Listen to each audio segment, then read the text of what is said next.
bonsoir à chacun d'entre vous.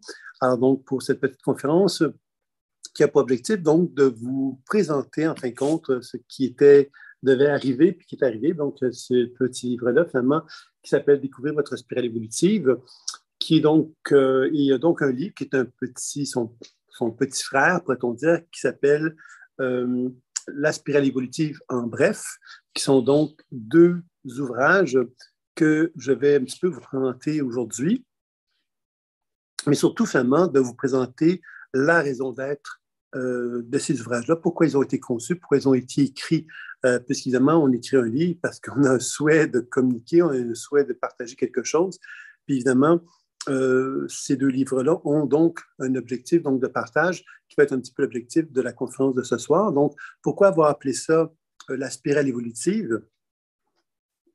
C'est que finalement, depuis près de 30 ans, je fais des pratiques intuitives auprès de personnes qui ont des besoins de divers ordres. Il y a des gens qui ont des problèmes de santé physique, il y a des gens qui ont des problèmes relationnels, des problèmes d'existence, des problèmes à différents niveaux de leur vie. Et évidemment, ils viennent me voir avec cet objectif-là, donc d'avoir une meilleure compréhension d'eux-mêmes. Et à travers les années, j'ai constaté finalement que la voie de prédilection des interventions que je faisais, c'était beaucoup à travers donc les lectures intuitives qui concernaient justement davantage le travail sur les chakras.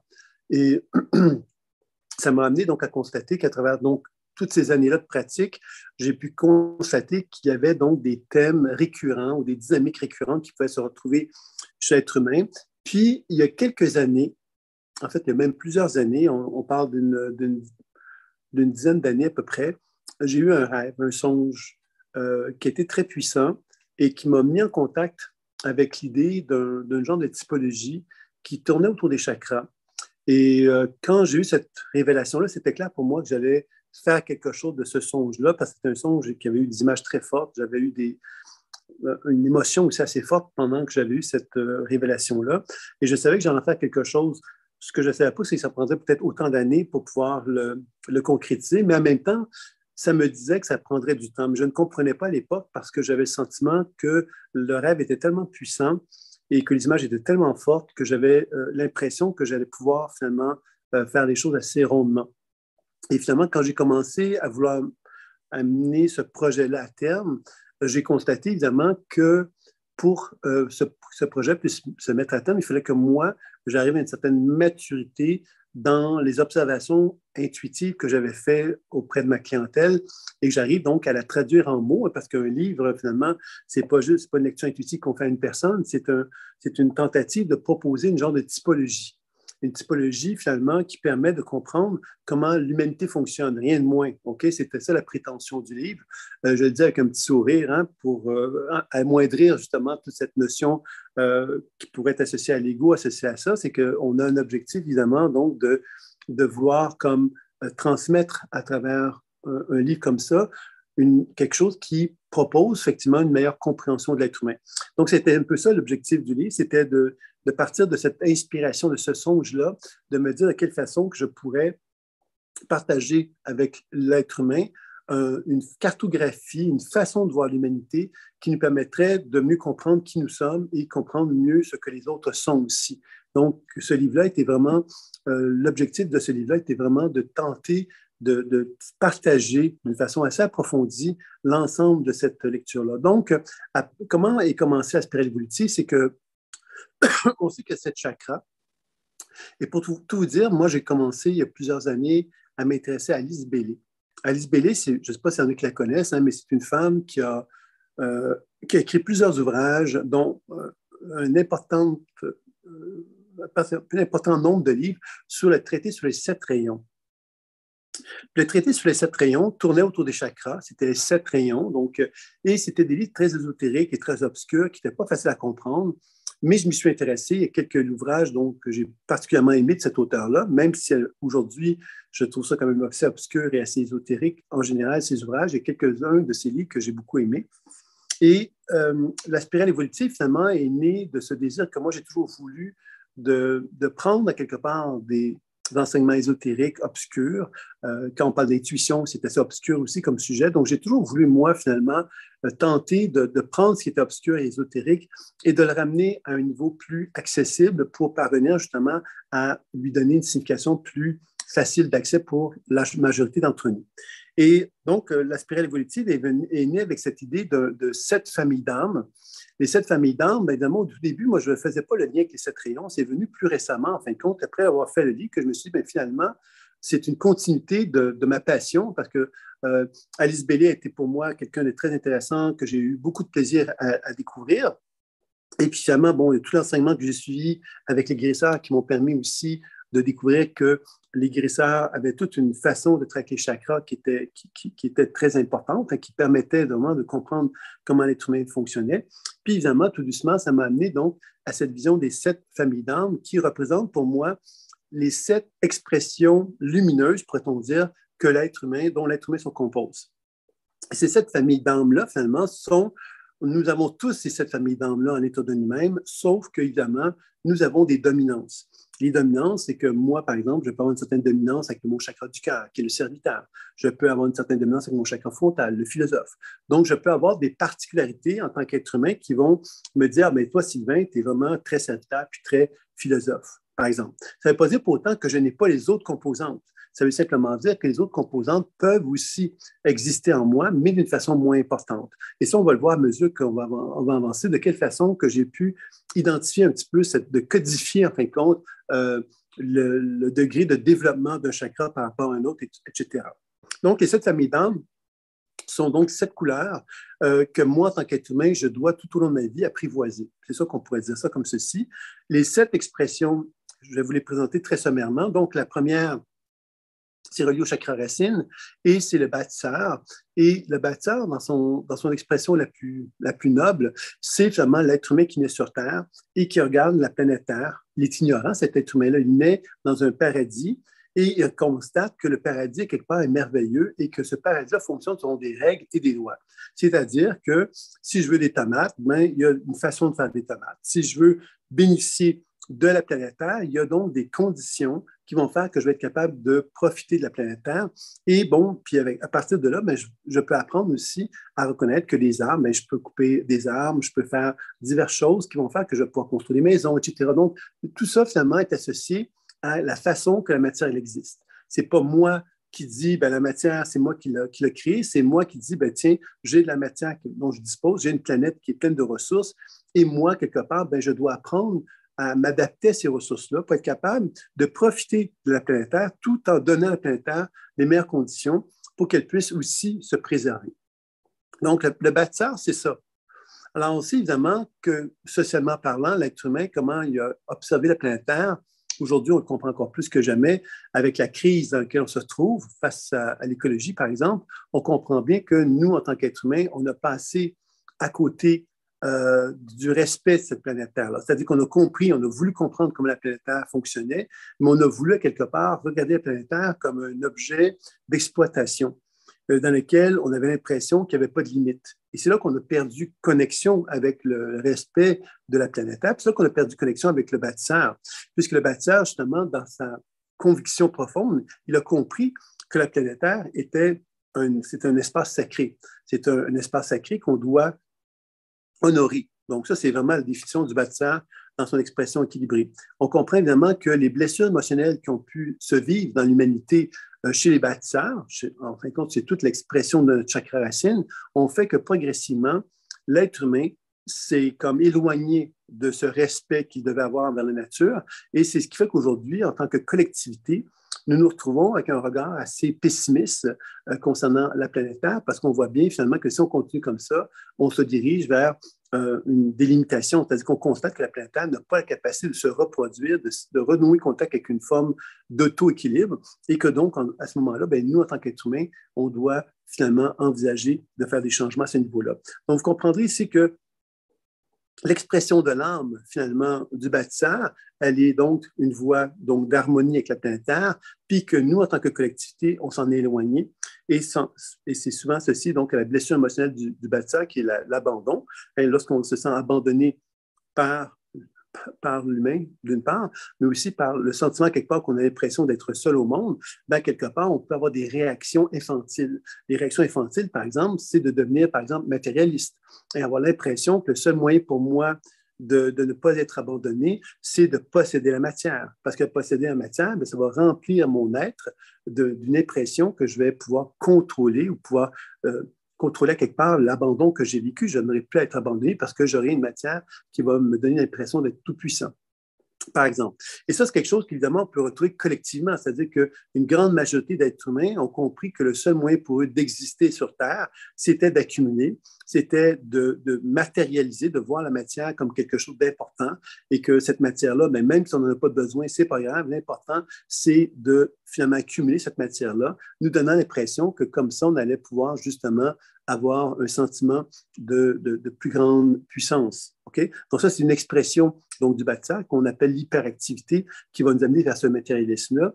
Il y a évidemment une réaction autre qui peut être l'hypoactif, qui va nous amener justement, lui, à concevoir que devant le fait que je ne veuille pas justement habiter mon chakra racine dû à l'abandon, ben, je vais devenir finalement, je vais sombrer dans ce que je pourrais appeler la simplicité volontaire, c'est-à-dire ce désir justement de ne pas être prisonnier de la matière, de ne pas vouloir m'identifier à la matière d'une façon trop importante, sachant que la matière pourrait m'embourber dans son expression. Donc, je vais essayer de justement me détacher de ça, et c'est là qu'on va appeler ça la simplicité volontaire à ce moment-là.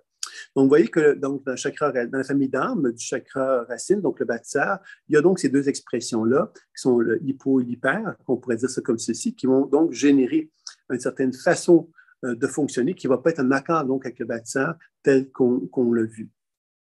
Puis, évidemment, c'est des questions d'interrogation. Ben, faites-le-moi savoir, soit par le chat ou soit par le vidéo en me faisant un petit signe de la main et je vous donnerai la parole, puis on pourra regarder ensemble les questions que vous pourriez avoir, puisqu'évidemment, mon objectif ici, c'est de vous parler donc de ce livre-là, puis de vous parler un petit peu d'où est-ce que vient justement cette logique qui est derrière ce livre-là. Donc, après le bâtisseur, bien évidemment, vous avez le communicateur qui, dans l'hiérarchie des chakras, le communicateur, finalement, c'est cette capacité que moi j'ai en tant qu'être humain de reconnaître que je suis un être émotionnel. L'être émotionnel, bien évidemment, il y a une façon de fonctionner, une façon d'exister. Alors, on est tous différents en tant qu'être humain, même si on se ressemble beaucoup. On est différents parce qu'il y a des gens qui sont très susceptibles, il y a des gens qui sont très gênés, il y a des gens quelque part qui sont très affirmatifs. Il y a plein de tempéraments chez l'être humain. Et ces tempéraments-là, finalement, sont des éléments qu'on n'a pas demandé à avoir. C'est-à-dire que moi, je n'ai pas dit, ben, moi, je veux être comme ceci. Moi, je me suis retrouvé sur Terre et j'ai découvert qu'en étant sur Terre, j'avais des caractéristiques qui faisaient que j'étais comme j'étais. Donc, le communicateur doit apprendre, lui, dans un premier temps, à accueillir ce qu'il est. Accueillir ce qu'il est, c'est de dire, ben oui, j'accepte que je sois de telle façon. Donc, je m'accepte, je m'accueille.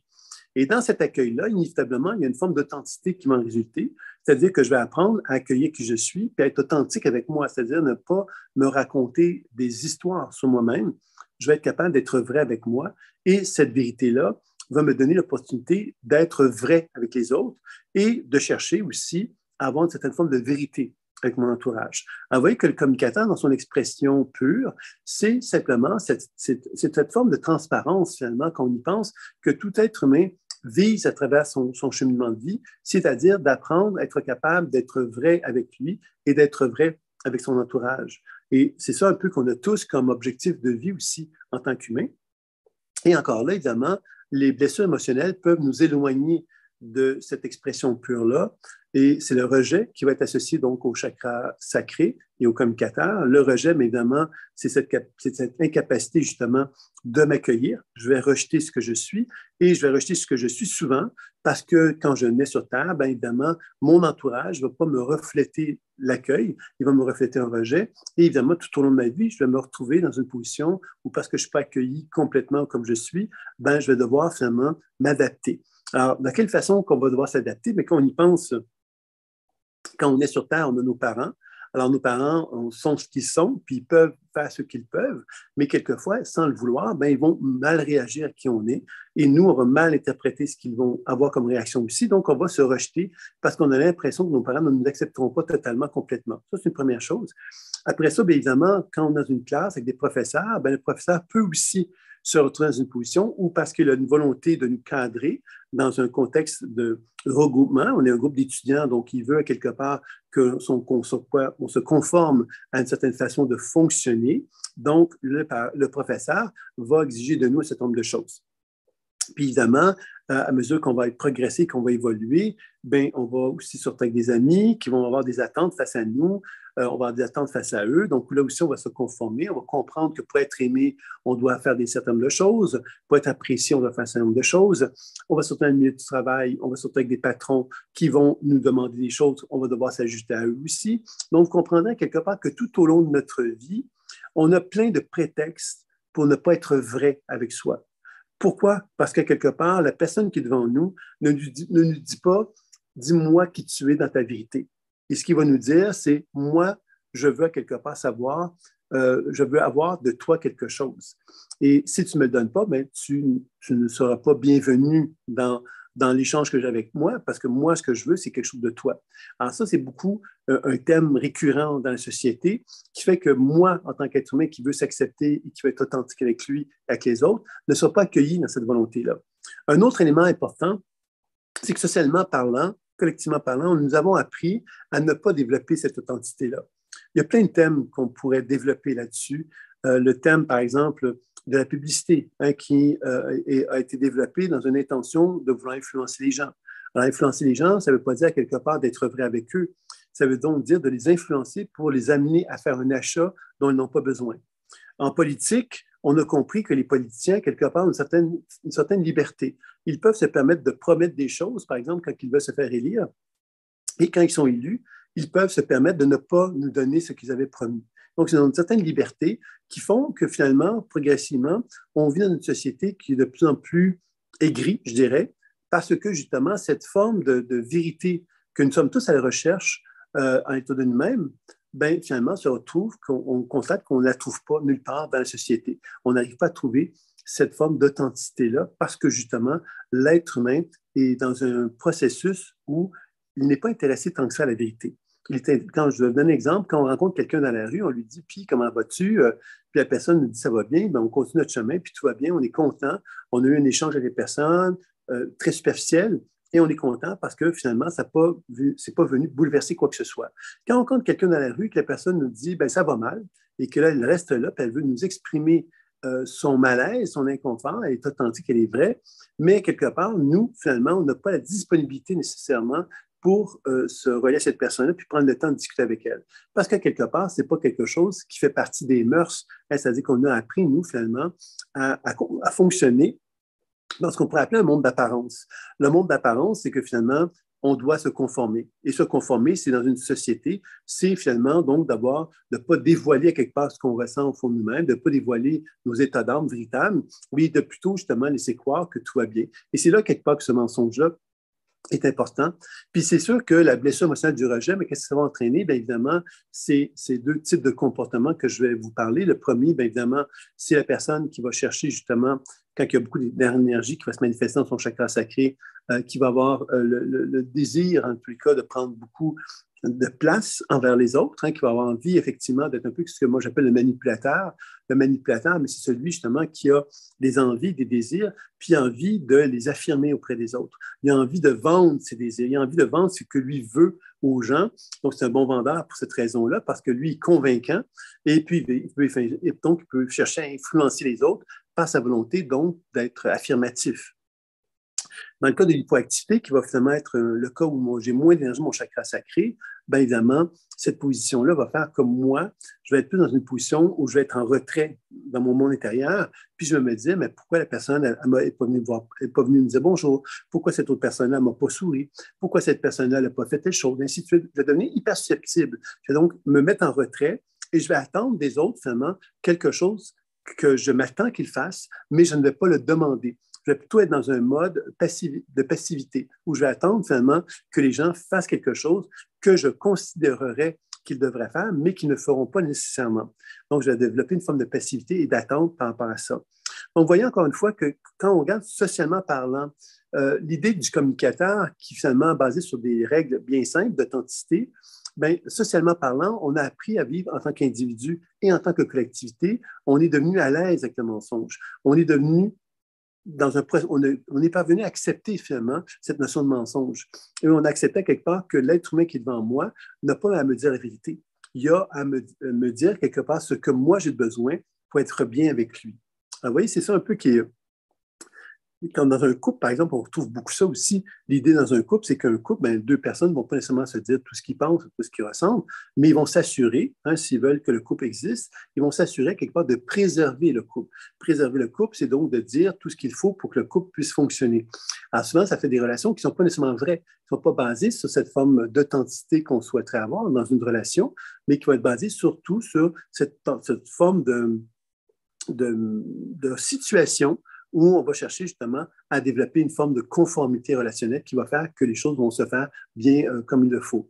Alors ça, on trouve ça beaucoup dans les contextes anciens, dans les familles, par exemple. Les gens vivaient très longtemps, puis il y avait comme une espèce de condition, hein, c'était formaté, on n'a pas le droit de se séparer, on n'a pas le droit de divorcer. Donc, on était dans l'obligation de suivre une certaine forme de conformité. Et dans ce sens-là, l'authenticité, ben, quelque part, pouvait finalement être mis de côté parce qu'on comprenait quelque part qu'il n'y avait pas de place à l'authenticité, parce qu'il fallait quelque part faire coûte que coûte que les choses demeurent présentes.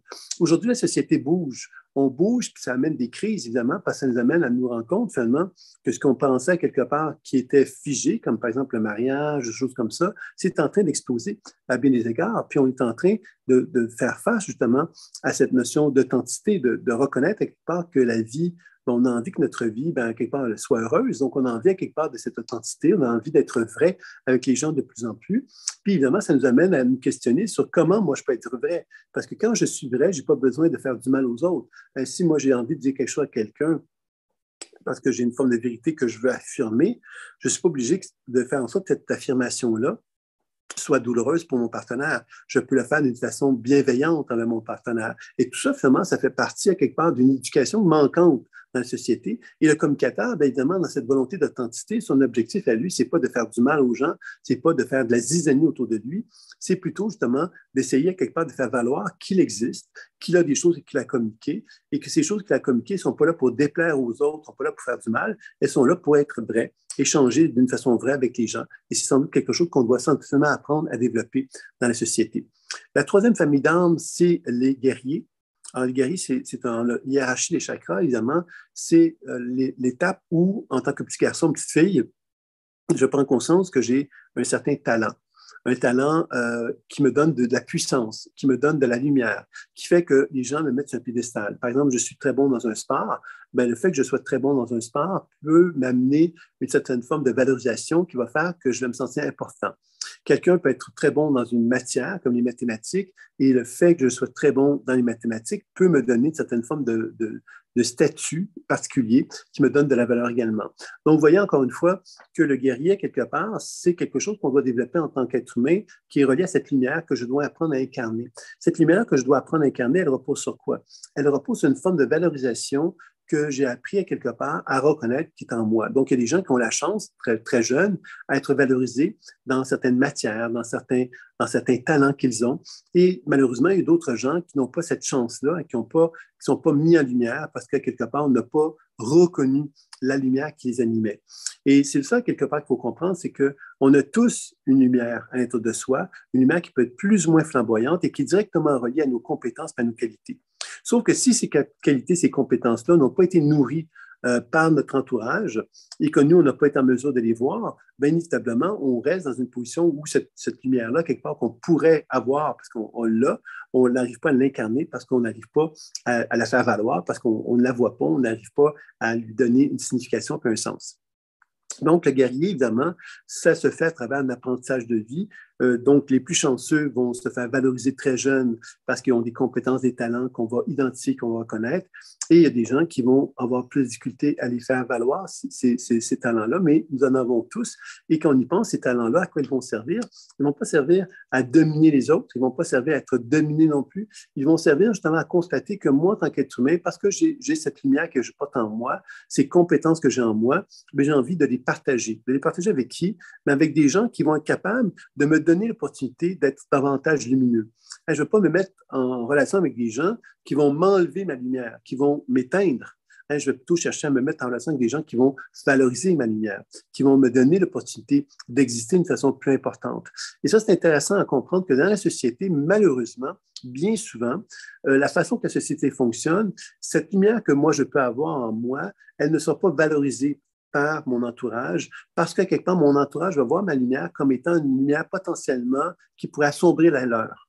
Donc, on va avoir cette espèce de rapport de force qui va prendre forme, qui va faire que l'être humain qui est lumineux, qui est à côté de moi, plutôt que de voir qu'on pourrait collaborer ensemble, par exemple, qui pourrait nous amener donc justement à constater qu'on est tous les deux lumineux, puis que tous les deux, on peut collaborer, il va y avoir cette espèce de rapport de force qui va faire qu'une personne va essayer d'éteindre l'autre finalement et qui va finalement entraîner donc de la souffrance. Donc, l'idée du guerrier, c'est une position, donc j'incarne ma lumière, et cette lumière-là, quelque part, ben, je vais donc être constructif et je vais donc chercher à travailler avec des gens qui vont me donner l'opportunité de construire cette lumière-là. On vit dans une société, justement, où on parle du système capitaliste, par exemple, qui est un système dans lequel compétition est un terme assez fort, c'est-à-dire qu'on vit dans une société de compétition, on vit dans une société où les plus forts gagnent, à quelque part. Hein. Donc, évidemment, toute cette notion du guerrier collaborateur, ben, elle a perdu sa valeur. Parce que si moi, je veux être un guerrier intelligent et qui veut réussir dans la société dans laquelle nous sommes, ben, moi, je dois sortir les crocs, je dois sortir les griffes, et je dois quelque part, ben, finalement, prendre ma place. Donc, prendre ma place, ça veut donc dire prendre peut-être la place de d'autres personnes parce que justement, c'est ça, quelque part, les règles du jeu. Donc, ces règles du jeu, encore une fois, n'ont pas favorisé cette notion de collaboration dans l'humanité, mais de créer quelque part une situation de méfiance envers les êtres humains. La méfiance repose sur le principe que si moi, je veux réussir, ben, je dois finalement faire en sorte que la personne à côté de moi puisse ne pas réussir. C'est faux ce que je viens de dire. C'est pas vrai du tout ce que je viens de vous dire, sauf que dans la pensée capitaliste, on a appris, nous, à croire en cette réalité-là. Et ce mode de réalité-là, ben, on l'a appris à quelque part à l'appliquer dans notre vie, très souvent, en se disant, ben, justement, je fais partie d'une société qui, finalement, cherche à nuire d'autres sociétés parce que quelque part, c'est le seul moyen pour elle de grandir, d'évoluer, etc. Vous voyez, on a développé cette espèce de pensée, à quelque part, qui fait finalement que pour être lumineux, il faut assombrer les autres. Et le guerrier n'a pas cette pensée-là. Le guerrier, quelque part, a vraiment une pensée lumineuse qui cherche à collaborer avec d'autres êtres humains pour que la lumière se répande davantage. Alors, vous voyez que c'est une logique un petit peu différente. Et en tant que collectivité, bien évidemment, le système capitaliste a contribué énormément à mettre en lumière cette notion de dominant et de dominé. Le plexus solaire dans lequel on met beaucoup d'énergie dedans, il va être hyperactif, donc il va être un dominant. Le dominant, c'est celui qui a peur d'être humilié et qui va chercher à humilier les autres souvent, et dans un moment où il y a peu d'énergie dans le plexus solaire, on va plus aller vers l'hypoactivité, et dans le cas de l'hypoactivité, on va être davantage finalement celui qui est docile et qui est soumis, qui va donc finalement accepter de se mettre en retrait parce qu'il ne veut pas prendre de place, parce qu'il a compris que il prenait sa place, il allait se faire finalement attaquer. Et comme il ne veut pas se faire attaquer, il se met en retrait tout simplement. Alors, vous voyez qu'encore une fois, on comprend justement qu'à travers donc le développement de la conscience humaine, collectivement parlant, les composantes évoluées de l'être humain que nous sommes se sont finalement éteintes ou amoindries parce que justement, il fallait développer collectivement parlant, un comportement qui n'était pas en accord avec qui nous sommes véritablement, mais qui est en accord avec l'évolution de la conscience humaine dans laquelle nous nous trouvons. Et c'est un petit peu qu'on voit à travers ce cheminement-là. Ensuite, nous avons donc le serviteur qui est le chakra du cœur. Et le serviteur, mais dans la hiérarchie des chakras, c'est ce qu'on appelle la position de l'adulte, c'est la position de la maturité. La maturité, qu'est-ce que ça fait? C'est l'être qui reconnaît justement, qu'il a reconnu, qu'il est donc qui a un certain acquis d'expérience. L'acquis d'expérience, ça veut dire quoi? Ça veut dire que moi, en tant qu'adulte, je suis capable de reconnaître que j'ai appris à développer mes besoins de sécurité, j'ai appris à reconnaître mes besoins affectifs et émotionnels, j'ai appris à reconnaître mon besoin d'incarner ma lumière, j'ai appris à m'aimer et j'ai appris donc à vouloir me servir, puis à me dévouer pour moi-même, puis à me dévouer pour les autres. J'ai appris à comprendre que je n'avais pas à me dévouer pour les autres en m'oubliant. Je pourrais très bien me reconnaître tout en reconnaissant les autres. Donc, cette position est une position de verticalité. C'est la position de l'homme ou de la femme qui reconnaît justement maintenant qu'elle peut assumer ce qu'elle a de plus beau à offrir sur Terre. Parce que comme je me connais, comme je sais quelque part que je peux me donner à moi des choses et que je peux donner des choses à l'humanité et que j'ai une certaine expertise de vie, une certaine expérience de vie où j'ai compris qui j'étais, ben je peux regarder la société en disant, société est une belle société, mais à quelque part, il y a des éléments qui ne me conviennent pas à cette société-là. Moi, j'ai envie, à quelque part, de donner à la société un regard qui va correspondre davantage à ce que moi, j'ai envie d'offrir à cette société-là. Donc, c'est là qu'on va commencer à proposer des chemins, des voies plus personnelles et qui vont nous amener justement donc à reconnaître que l'homme que je suis devenu est capable de poser des questions sur la société en disant, société, il y a des problèmes dans votre fonctionnement et moi, j'ai envie quelque part de proposer des solutions, non pas à la collectivité, mais des solutions peut-être à des regroupements plus restreints qui vont me donner l'opportunité d'envisager la vie autrement. Alors, ça peut faire penser, entre autres, à des cités écologiques, à des regroupements de petits groupes de gens qui vont décider ensemble de tenter de répondre à des modèles de société différents que ceux que la collectivité propose, en se disant, bien évidemment, cette micro-société que l'on a envie de faire, nous, on a l'impression qu'elle serait plus saine et plus harmonieuse que celle qu'on propose dans un contexte plus global, d'une façon générale, dans la société. Donc, vous voyez, c'est ça un petit peu qui va se passer avec les serviteurs. Puis la blessure émotionnelle du serviteur, c'est la trahison. Donc, évidemment, la trahison touche beaucoup la notion d'amour. Puis, évidemment, dans ces conditions-là, quand on se sent le cœur blessé, qu'est-ce qu'on va faire dans un contexte d'hyperactivité? C'est qu'on va carrément se dévouer d'une façon trop importante envers les autres, hein, parce que comme on a cette espèce de peur de trahison, qu'on a l'impression que finalement, c'est nous qui sommes responsables de la trahison, mais on a l'impression qu'on va vouloir finalement réparer l'erreur en se dévouant davantage. Vous voyez un peu le piège dans lequel on se trouve. C'est la personne, quelque part, qui est toujours finalement en train de voir que la solution pour répondre à une problématique, c'est d'en donner toujours plus, à se dévouer, s'oublier de plus en plus. Et vous voyez, c'est un piège qui est là-dedans. Et ça, ce sont souvent les gens qu'on appelle les donneurs. Je ne sais pas si c'est un terme que vous êtes familier, mais les donneurs, c'est les gens qui, naturellement, devant toute situation, vont être capables de se donner. Et eux se donnent sans compter, et pour eux, c'est naturel de le faire. Ce sont des gens, quelque part, qui sont généreux de nature et qui vont aller de l'avant et qui vont se donner. Donc, dans le serviteur, les gens qui sont des donneurs sont des gens, quelque part, qui vont s'investir sans compter, véritablement. Et quand on regarde dans la société, il y a donc une catégorie de gens qui ont un tempérament davantage de donneurs. Et de l'autre côté, le cas où on retire l'énergie du cœur, c'est ce qu'on appelle donc l'égoïsme. L'égoïsme, c'est celui qui ferme son cœur et qui se dit, ben voilà, moi, je ne donnerai rien. Alors, je ne serai pas dans un processus de donneur, je serai dans un processus de preneur. Je vais prendre tout ce qu'on va me donner et je ne donnerai rien parce que je ne veux pas, quelque part, me retrouver dans une position de trahison. Et parce que j'ai peur de la trahison, je vais me fermer complètement. Et ça aussi, on trouve dans la société des gens qui vont être à l'aise à prendre. Alors, vous voyez que quand on rencontre des gens dans une soirée, par exemple, hein, il y a des gens quelque part qui vont avoir une grande volonté de partager, de donner, de vraiment échanger. Et il y a des gens qui vont simplement être en retrait, puis ils vont davantage, eux, être dans une position où ils vont prendre naturellement. Ce sont des composants de la personnalité de chacun de nous qui existent et qui sont reflets souvent des blessures émotionnelles qui nous ramène donc encore une fois à la notion du serviteur, qui, si on se met en relation avec l'équilibre du serviteur, c'est quelqu'un qui est à l'aise à prendre et à donner, tout simplement. Il ne fait pas que prendre, il les prend, mais il peut donner aussi. Et c'est ça un peu la notion de l'équilibre que l'être humain de chacun d'entre nous avons à développer en quelque sorte. Donc ça, c'était pour les 4 premiers chakras qui correspondent davantage à la dimension terrestre de l'être humain. Nous allons maintenant aborder les 3 chakras supérieurs, chakra de la gorge, frontale et couronne. Donc la gorge, c'est le créateur. Le créateur, mais c'est celui justement qui est connecté au ciel. Et parce qu'il est connecté au ciel, il est capable donc de se connecter avec des vibrations, des fréquences qui ne sont pas accessibles à tous les êtres humains. Et parce qu'ils ne sont pas accessibles à tous les êtres humains, lui est capable d'avoir un pas en avant sur les autres. C'est-à-dire qu'il est capable, lui, de sentir justement les nouvelles façons de concevoir la vie qui sont en mouvement, les créativités, les inventions qui pourraient être utiles à l'humanité. C'est quelqu'un qui va être à l'aise justement dans la conceptualisation de nouveaux projets, de nouvelles idées, qui va être en avant un petit peu de son temps, donc qui va arriver avec des choses nouvelles. Le créateur, donc, c'est quelqu'un qui est un individualiste, qui est capable donc d'assumer son projet créateur et de le présenter, même si la collectivité est contre lui. Donc, le créateur est capable, même si la collectivité est contre lui, de soutenir son projet et d'y croire. Donc, c'est quelqu'un qui a une certaine puissance, une certaine force. Puis, évidemment, vous l'avez compris sans doute qu'un créateur, bien évidemment, quand il rencontre une trop grande autorité de l'autre côté, c'est-à-dire que la société rejette son projet d'une façon importante, bien, le créateur, bien, il aura beau se battre toute sa vie pour essayer de faire valoir son point de vue, bien, vous l'avez compris qu'il va passer sa vie, une vie de souffrance, une vie difficile, parce qu'il n'y aura pas cet sentiment qu'on va l'accueillir. Donc, souvent, il y a des gens qu'on en connaît dans l'histoire, hein, qui ont toute leur vie ont essayé de faire valoir des idées qu'ils avaient reconnus comme étant justes, et la société, à quelque part, ne les a jamais reconnus, et après la mort, peut-être même des fois plusieurs années après leur mort, ils vont être reconnus dans leur créativité, dans leur originalité, parce que la société aura, après cette étape de temps-là, aura reconnu la justesse de ce qu'ils avaient entrevu.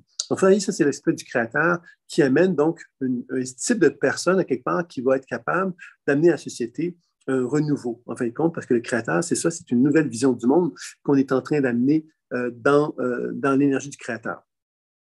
Et évidemment, le créateur, la grande peur qu'il peut avoir, c'est cette fameuse injustice individuelle. C'est-à-dire que comme j'arrive avec des idées super innovatrices, au lieu qu'on m'applaudisse, on va me rejeter. Ça, c'est une injustice et c'est une injustice d'individu, c'est-à-dire que ça me concerne moi en tant que créateur et ça peut m'amener donc à avoir des réactions qui vont faire que je vais mettre beaucoup d'énergie dans mon chakra de la gorge ou en mettre peu. Si je mets beaucoup d'énergie dans mon chakra de la gorge, je vais devenir finalement quelqu'un qui va devenir un individu qui va être dispersé dans ma créativité, c'est-à-dire que j'ai trop d'idées, trop de projets, trop de trucs que je voudrais faire en même temps. Et comme j'ai cette injustice-là, cette blessure émotionnelle-là, j'ai de la misère quelque part à organiser mon esprit pour être capable de finalement faire un projet à la fois pour pouvoir finalement arriver à concrétiser tout ce que j'ai à faire dans ma vie. Donc, c'est des gens qui ont des touches à tout, qui vont avoir tellement de projets en même temps que quelquefois, ils vont avoir de la difficulté à réaliser un seul projet tout au long de leur vie. Puis ça touche évidemment cette blessure émotionnelle de l'injustice. De l'autre côté, il peut y avoir des gens qui vont se retirer de la gorge parce qu'ils ont cette blessure d'injustice et ça va entraîner des gens qui vont tomber dans la routine. Alors, la routine, c'est comme l'opposé du créateur. La routine, c'est finalement celui qui se lève à telle heure, qui fait telle chose à telle heure de la journée, qui va manger à telle autre journée, qui va se coucher à tel moment de la journée, d'une façon routinière. Et cette routine-là, finalement, à quoi elle sert? Bien, elle sert justement à contrôler cette créativité-là. Hein, quand on fait les choses toujours de la même façon, bien, quelque part, ça nous permet, nous, de ne pas faire face à un mouvement créateur qui pourrait s'opérer en nous. Donc, c'est un peu comme si on se fermait à cette créativité-là en opérant par cette voie de la routine. Donc, on voit évidemment ici que dans la société, quand on y réfléchit, il y a une certaine... Avoir de la créativité, puis avoir des idées originales sur la planète Terre, c'est pas facile. Parce que cette créativité-là, elle va à l'encontre des normes sociales. Il faut le comprendre. Donc, si moi, j'arrive avec des normes, des idées différentes que ce que la société dit, bien, automatiquement, je suis dans une position où je suis rejeté. Je suis dans une position où, à quelque part, la société va me dire, non, non, t'es pas comme nous, tu t'es dit différent, t'es bizarre, t'es étrange. Et c'est évidemment pour ça que nous, en tant qu'êtres humains, d'une façon générale, qu'est-ce qu'on va chercher à faire? C'est qu'on va chercher à être dans la routine. On va chercher à se développer une conformité. La conformité est beaucoup moins lourde à soutenir que le créateur. Puis en même temps, quand on réfléchit à la démarche créative et à la démarche spirituelle de tout être humain, on comprend bien que tout être humain, un jour ou l'autre, reconnaît quelque part qu'il est un créateur, qu'il est un être qui a donc un certain potentiel, quelque chose à réaliser sur Terre. Donc, on comprend que le créateur est quelque chose qu'on a tous en tant qu'être humain, mais que la société ne nous a pas encouragés à mettre en évidence cette notion de créateur, mais a plutôt cherché à nous faire comprendre qu'il était beaucoup plus juste d'être dans une forme de routine, dans une forme de convention, puisqu'à ce moment-là, on est comme tout le monde, on fonctionne à l'intérieur des règles et des lois de la société, on ne remet rien en question, c'est parfait, on est un bon citoyen de cette façon-là. Donc, si on regarde maintenant le chakra frontal, qui est le philosophe, le chakra frontal, lui, va nous mettre en liaison, toujours dans cette fameuse hiérarchie des chakras, il va nous mettre en connexion avec un niveau de développement intuitif plus avancé que le créateur, parce qu'à ce moment-là, on va devenir très conscient, nous, en tant que philosophes, qu'on est capable de regarder la vie et tous les événements de la vie, on est capable de les regarder avec les yeux les yeux quelque part sensibles de l'intuitif, qui est capable de comprendre que derrière les événements concrets qui se passent, il y a une sagesse puis une forme d'intelligence qui nous enseigne quelque chose. Et le philosophe est donc capable, lui, de mettre en mots ce qu'il perçoit. C'est-à-dire que c'est un intuitif, puis en même temps, il est doté de il collabore avec son mental. Donc, les deux hémisphères cérébraux sont actifs chez le philosophe.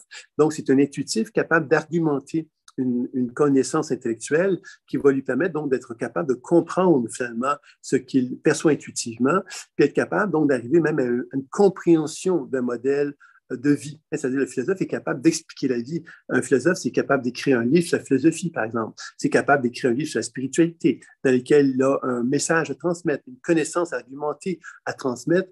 Donc, ce n'est pas juste des intuitions dans le sens de percher, hein, du percher qui va dire des choses intuitives comme ça. C'est plutôt un intuitif qui est capable de tergiverser intellectuellement avec des êtres humains qui sont capables donc de l'écouter et qui sont capables d'échanger avec lui parce qu'effectivement, il y a une capacité, lui, de rendre ses intuitions plus accessibles que la moyenne des gens.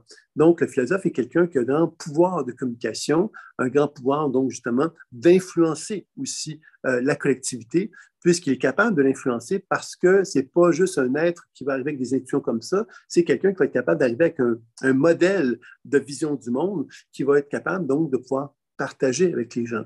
Donc, c'est ça qui va faire qu'il va être capable d'impacter la collectivité. Alors, c'est certain que la blessure émotionnelle du philosophe, c'est l'injustice sociale, parce que justement, le philosophe est donc capable d'influencer la collectivité. Puis évidemment, devant cette situation-là, ben, il risque, lui, à quelque part, de se retrouver dans une position où la société, à quelque part, pourrait donc lui faire vivre une injustice qui va non pas seulement le toucher lui, mais va toucher quelque part tout ce qu'il aura construit. Parce que, comme je disais tantôt, il y a une influence qui touche la collectivité. Donc, il peut y avoir des mouvements, par exemple un mouvement spirituel, un mouvement philosophique, des mouvements quelque part politiques, même, hein, ce sont des mouvements quelque part qui vont amener donc une certaine somme de gens à vouloir quelque part reconnaître intellectuellement la sagesse, l'intelligence qui sont transmises dans la connaissance du philosophe et souvent, bien évidemment, la collectivité peut mettre de la pression pour entraîner, évidemment, pour empêcher donc le message du philosophe de s'exprimer plus facilement. Et pourquoi? Bien, vous l'avez compris, on vit dans une société où l'être humain cherche à contrôler quelque part ou à créer une conformité dans la conscience humaine, dans la collectivité, parce que quelque part, l'être humain a peur de l'inconnu, a peur des choses qu'il ne connaît pas. Donc, collectivement, on cherche à régimenter la conscience humaine. Et le philosophe n'est pas justement quelqu'un qui se laisse régimenter, c'est quelqu'un qui, au contraire, cherche donc à sortir des conventions intellectuelles pour accéder à quelque chose de plus large, de plus vaste, de plus grand. Donc, c'est quelqu'un de révolutionnaire dans sa façon de voir les choses. Puis, inévitablement, cette révolution-là, ben, quelque part, la collectivité, ben, elle ne va pas nécessairement toujours accueillir facilement cette révolution-là. Donc, il va y avoir, donc, évidemment, une situation où on va chercher à le conformer à ce moment-là. Donc, devant cette blessure émotionnelle, le philosophe va générer deux types de comportements. Le premier, dans le cas de l'hyperactivité, c'est ce que j'appelais le perché, justement, c'est-à-dire l'individu qui devient intuitif, mais l'intuitif qui devient tellement perché, tellement connecté avec l'univers, dans le sens qu'il est connecté avec des intuitions qui sont tellement à des niveaux élevés dans ses perceptions, qu'il a de la difficulté, lui, à prendre ces intuitions-là et à leur donner une signification plus terre à terre. Donc, on va parler avec ces gens-là, puis on va avoir l'impression que ces gens-là sont dans leur monde, sont dans leur réalité, sont dans leur connaissance, mais ils ne sont pas capables de s'ajuster à nous parce que quelque part, ils sont trop connectés justement dans leur monde, sont trop identifiés à leur monde, puis ils ont de la difficulté justement à s'intéresser à communiquer ce qu'ils ont dans leur monde avec les autres êtres humains. C'est plutôt l'inverse qui doit se faire, c'est-à-dire que les êtres humains doivent s'ajuster à eux. Et ça va faire finalement que ce sont des gens qui sont un peu lointains, un peu distincts, qu'on reconnaître comme étant des perchés parce que justement, on a l'impression on ne peut pas communiquer avec eux d'une façon si grande que ça. Et de l'autre côté, évidemment, c'est ce qu'on appelle les scientifiques. Les scientifiques, c'est l'opposé. Ce sont des gens, évidemment, qui vont simplement reconnaître ce qui existe déjà. C'est-à-dire que ce sont des gens qui vont dire, ben, selon tel scientifique qui a découvert ça en telle année, il y a telle chose qui a été découverte. Et parce que ce gars-là a découvert ça, ben, moi, je peux admettre que cette hypothèse aujourd'hui que je donne, ben, elle peut avoir un sens parce que tel auteur, tel auteur, tel auteur, tel auteur, tel auteur ont fait des recherches dans ce sens-là, puis ont démontré qu'effectivement, cette découverte que je fais aujourd'hui, elle peut être supportée par tout ça. Alors, vous voyez cette espèce de réflexion intellectuelle qui nous permet effectivement d'avancer des choses parce que d'autres gens l'ont dit. Alors là, on est dans un processus vraiment de connaissance. L'humanité connaît des choses et parce que l'humanité connaît des choses, moi, je peux affirmer aujourd'hui ce que je connais. Mais évidemment, on n'est pas dans un processus d'ouverture, justement, vers l'univers quand on parle comme ça. On parle avec les acquis. Les acquis, c'est qu'est-ce que nous, on juge comme étant ce qui existe déjà, ce qui a déjà existé. Donc, le scientifique, c'est vraiment ça qui va fonctionner. Et évidemment, ça peut être une façon intéressante d'appréhender la réalité, mais vous comprendrez évidemment que l'équilibre entre cette connaissance scientifique et ce qu'on peut appeler le perché, ben, va faire effectivement que le philosophe va exister et lui va finalement être en mesure de se dégager de ces deux univers-là à ce moment-là. Donc, c'est ça un petit peu que j'avais envie de vous dire concernant cela. J'ai une petite question, je vais prendre le temps de regarder. Oui, donc pour ce qui est du replay, des gens qui m'ont fait part qu'ils aimeraient avoir le replay de la conférence, et comme toujours, la conférence sera en replay et elle sera donc accessible sur la chaîne YouTube de la pleine conscience intuitive. Et donc, sachez que tous les enseignements, toutes les conférences sont en replay et elles se retrouvent en général dans la chaîne YouTube. Ou bien, si je collabore avec des gens, les gens vont vous envoyer des replays également. Donc, en général, vous allez avoir accès toujours donc au replay, n'ayez aucune crainte à ce sujet-là. Donc, ça, c'était pour le philosophe que je viens de transmettre ça. Et donc, après le philosophe, c'est le spirituel, qui est le septième chakra, qui, lui, nous met en contact justement dans la hiérarchie, toujours avec cette notion de la montée de la Kundalini. La montée de la Kundalini, c'est un modèle spirituel qui dit que justement, lorsqu'on est dans une position d'éveil spirituel, dans lequel on a permis justement à tous nos chakras de se dégager, de se libérer des limitations qui les animaient, on est capable de vivre ce qu'on pourrait appeler l'illumination. L'illumination, qu'est-ce que c'est? C'est l'être humain qui se connecte avec l'univers et qui se rend compte que dans cette connexion-là, il a fait un parcours de vie qui l'amène justement à constater qu'il n'a plus rien à faire sur Terre parce que justement, il a comme un sentiment de plénitude et que le sentiment de plénitude ne l'amène plus à avoir une motivation à quitter ce sentiment de plénitude-là.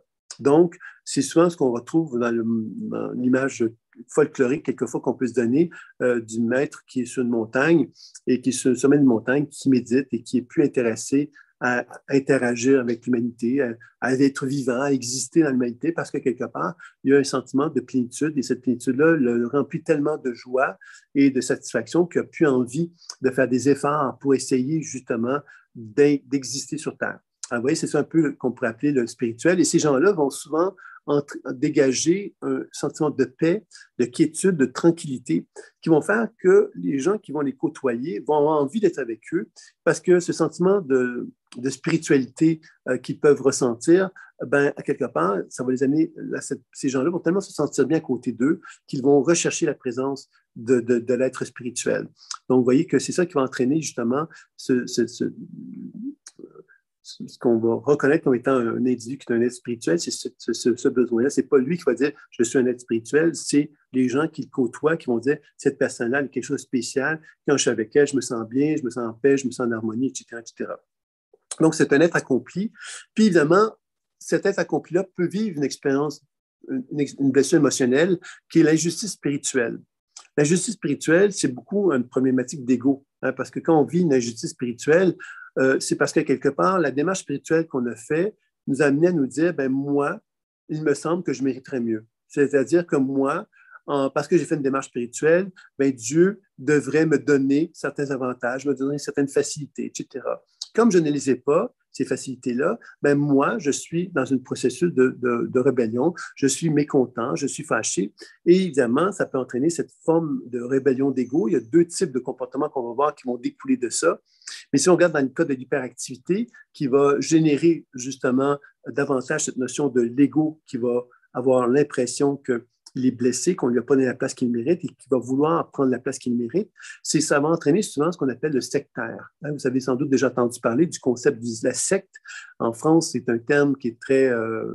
quand on entend, on dit, mon Dieu, une secte, il faut faire attention à ça, c'est dangereux. Et je le comprends, bien sûr, parce qu'effectivement, il y a des dangers réels. Mais évidemment, je sais qu'en France, il y a vraiment cette course à la secte qui, des fois, peut être dangereuse parce qu'on peut vraiment dénoncer des regroupements de gens qui ne sont pas sectaires dans le sens de la définition. Donc, il faut faire attention à ce terme-là qu'on utilise.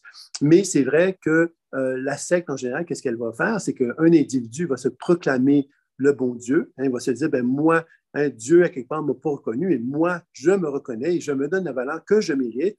Et je vais donc développer un genre de mouvement spirituel. Et ce mouvement spirituel-là, il y a des gens qui vont donc me suivre. Et ces gens-là qui vont me suivre, ben moi, quelque part, je vais leur demander qu'ils me donnent la valeur que je mérite.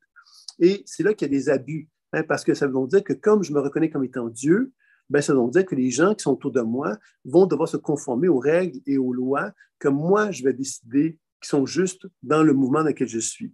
Alors, c'est là, évidemment, qu'on peut sombrer malheureusement, dans des situations qui ne sont pas des bonnes situations favorables au développement humain, parce que quelque part, ben, les gens qui ont reconnu cette personne-là comme étant un Dieu, ben, elles sont en mesure de se laisser dominer par cette personne-là, justement, et il peut y avoir donc toutes sortes de situations d'excès qui peuvent en résulter et qui vont finalement entraîner tous les scandales qu'on connaît autour des sectes. Donc ça, c'est une expression malheureuse qui peut exister. Et de l'autre côté, l'hypoactivité va entraîner l'individu qui, lui, se déconnecte de sa source spirituelle et qui va devenir un existentialiste, c'est-à-dire une personne qui va se poser des questions, pourquoi elle existe, pourquoi elle se lève le matin, pourquoi elle travaille, pourquoi elle respire. Bon, vous voyez, tous ces questionnements-là, quelque part, qui nous amènent à se dire, mais pourquoi je suis sur Terre, finalement? Alors, vous voyez que donc, ce que je viens de vous présenter à travers les 7 familles d'âmes, les 7 blessures émotionnelles, je vous ai présenté à travers cela les 21 conditions énergétiques principales, c'est-à-dire qu'à travers la démarche que je vous ai présentée, je vous ai présenté les 7 familles d'âmes, donc les 7 voies d'équilibre qu'on retrouve dans la spirale évolutive, et je vous ai présenté les 7 états hypo, les 7 états hyperactifs de la spirale évolutive. Vous devez savoir que 56 états de conscience dans la spirale évolutive, donc ça veut donc dire qu'on ne les a pas tous faits. Je vais quand même vous présenter finalement l'idée d'où est-ce que ça sort ces conditions énergétiques-là, c'est que quand j'observe le champ énergétique d'une personne, c'est-à-dire l'aura, c'est-à-dire le rayonnement biolumineux des cellules d'une personne, je vais donc constater qu'une personne, elle peut être équilibrée, donc elle a un rayonnement équilibré autour d'elle. Elle peut être désalignée. Vous vous rappelez que quand c'est désaligné, c'est souvent parce qu'il y a eu un choc émotionnel qui a fait que le système immunitaire s'est paralysé. Et parce qu'il s'est paralysé, effectivement, ça fait quelque chose comme un genre de désalignement. Et ce désalignement-là est provoqué par un choc important, comme un viol, comme une situation où on a l'impression qu'on va mourir. Vous voyez, des choses comme ça qui vont faire que, devant une situation de danger, notre système immunitaire, il ne sait plus quoi faire. Puis c'est comme s'il débranchait le courant pendant un certain temps pour finalement faire face à la situation de crise. Et évidemment, le désalignement, c'est une façon donc de développer une perturbation. Puis, évidemment, pour rétablir l'équilibre, souvent, la personne va devoir faire un travail pour se réapproprier, reprendre contact avec la souffrance qui était vécue à l'origine pour finalement se rétablir la vie dans l'espace en question. Alors, c'est là qu'évidemment, vous avez compris que toute la démarche de la pleine conscience intuitive, dans laquelle on fait des lectures intuitives, dans lequel on déprogramme et on soigne, vont nous permettre justement de favoriser le retour vers l'équilibre dans une situation comme celle du désalignement. Après ça, vous avez donc l'hyperactivité et l'hypoactivité. L'hyperactivité, c'est le champ qui est dans une vibration beaucoup trop élevée, alors que moi, je suis calme, je n'ai pas à avoir une pulsation si grande que ça dans mon champ énergétique. Pourquoi cette pulsation est si grande? Mais parce que quelque part, il y a effectivement un tempérament chez cette personne-là, quelque part, où elle prend son activité, puis elle la rend quelque part plus active qu'elle ne le devrait. Parce que justement, on est en danger dans sa tête à cette personne-là. La personne se sent en danger, puis elle doit quelque part dépenser de l'énergie pour faire face à la situation qui se trouve dans sa vie. Donc, c'est là qu'on va constater que des tempéraments chez l'être humain qui vont naturellement dépenser de l'énergie d'une façon constante et continue parce qu'ils ont l'impression que c'est le seul moyen pour eux de faire face à une situation de vie, une situation de problématique. Alors, vous voyez que c'est quelque chose qu'on va retrouver. Donc, l'hyperactivité, c'est ça que ça va générer. L'hyperactivité, évidemment, qu'est-ce qu'elle fait? C'est qu'elle dépense de l'énergie. Alors, quand je dépense de l'énergie, quelque part, avec le temps, je vais me fatiguer, d'une part. Puis, avec le temps, je risque, par cette hyperactivité-là, de finalement entraîner ce qu'on appelle la surcharge ou la congestion. Et à ce moment-là, ça veut dire que cette hyperactivité-là que je vais sentir comme ça, dans le cas de la surcharge, c'est qu'il va y avoir des ondes dans mon corps qui vont indiquer qu'il y a un effondrement du champ énergétique. C'est-à-dire que le champ énergétique ne sera pas réparti d'une façon uniforme tout autour de mon corps physique. Il y a des régions qui vont apparaître affaissées. Et ces régions qui sont affaissées vont indiquer quelque part, si je mets mes mains au-dessus de cette région-là, je vais sentir de la chaleur, je vais sentir quelque part des picotements peut-être dans les doigts, et je vais constater à quelque part que dans cette région, il y a une surchauffe. Et cette surchauffe-là est souvent indiquée par de l'inflammation. Alors, l'inflammation, qu'est-ce que ça fait à long terme? Ça va assécher. Donc, l'hyperactivité surchargée favorise ça. Ça veut donc dire finalement que dans le livre de la spirale évolutive, quand je vous parle d'une hyperactivité ou d'une hyperactivité surchargée, par exemple, dans le livre, j'essaie de justement tenir compte de plusieurs critères qui vont nous permettre de comprendre à quoi ressemble, par exemple, un bâtisseur hyperactif surchargé. Ça veut donc dire que je vais prendre le temps de définir ce qu'est le bâtisseur hyperactif surchargé, mais je vais prendre le temps de regarder à quoi ressemblait l'enfance du bâtisseur hyperactif surchargé. Je vais regarder ensuite de quelle façon que le bâtisseur hyperactif surchargé va développer des relations amicales et affectives, de quelle façon qu'il va se manifester dans le milieu professionnel, de quelle façon qu'il va interagir avec le domaine financier, de quelle façon qu'il va développer sa spiritualité, de quelle façon qu'il va avoir un potentiel santé, de quelle façon que son champ énergétique se manifeste dans une situation comme celle-là. Et on va également évaluer les archétypes, c'est-à-dire les mémoires pendant d'autres vies qui peuvent avoir un impact chez le bâtiment hyperactif surchargé, par exemple.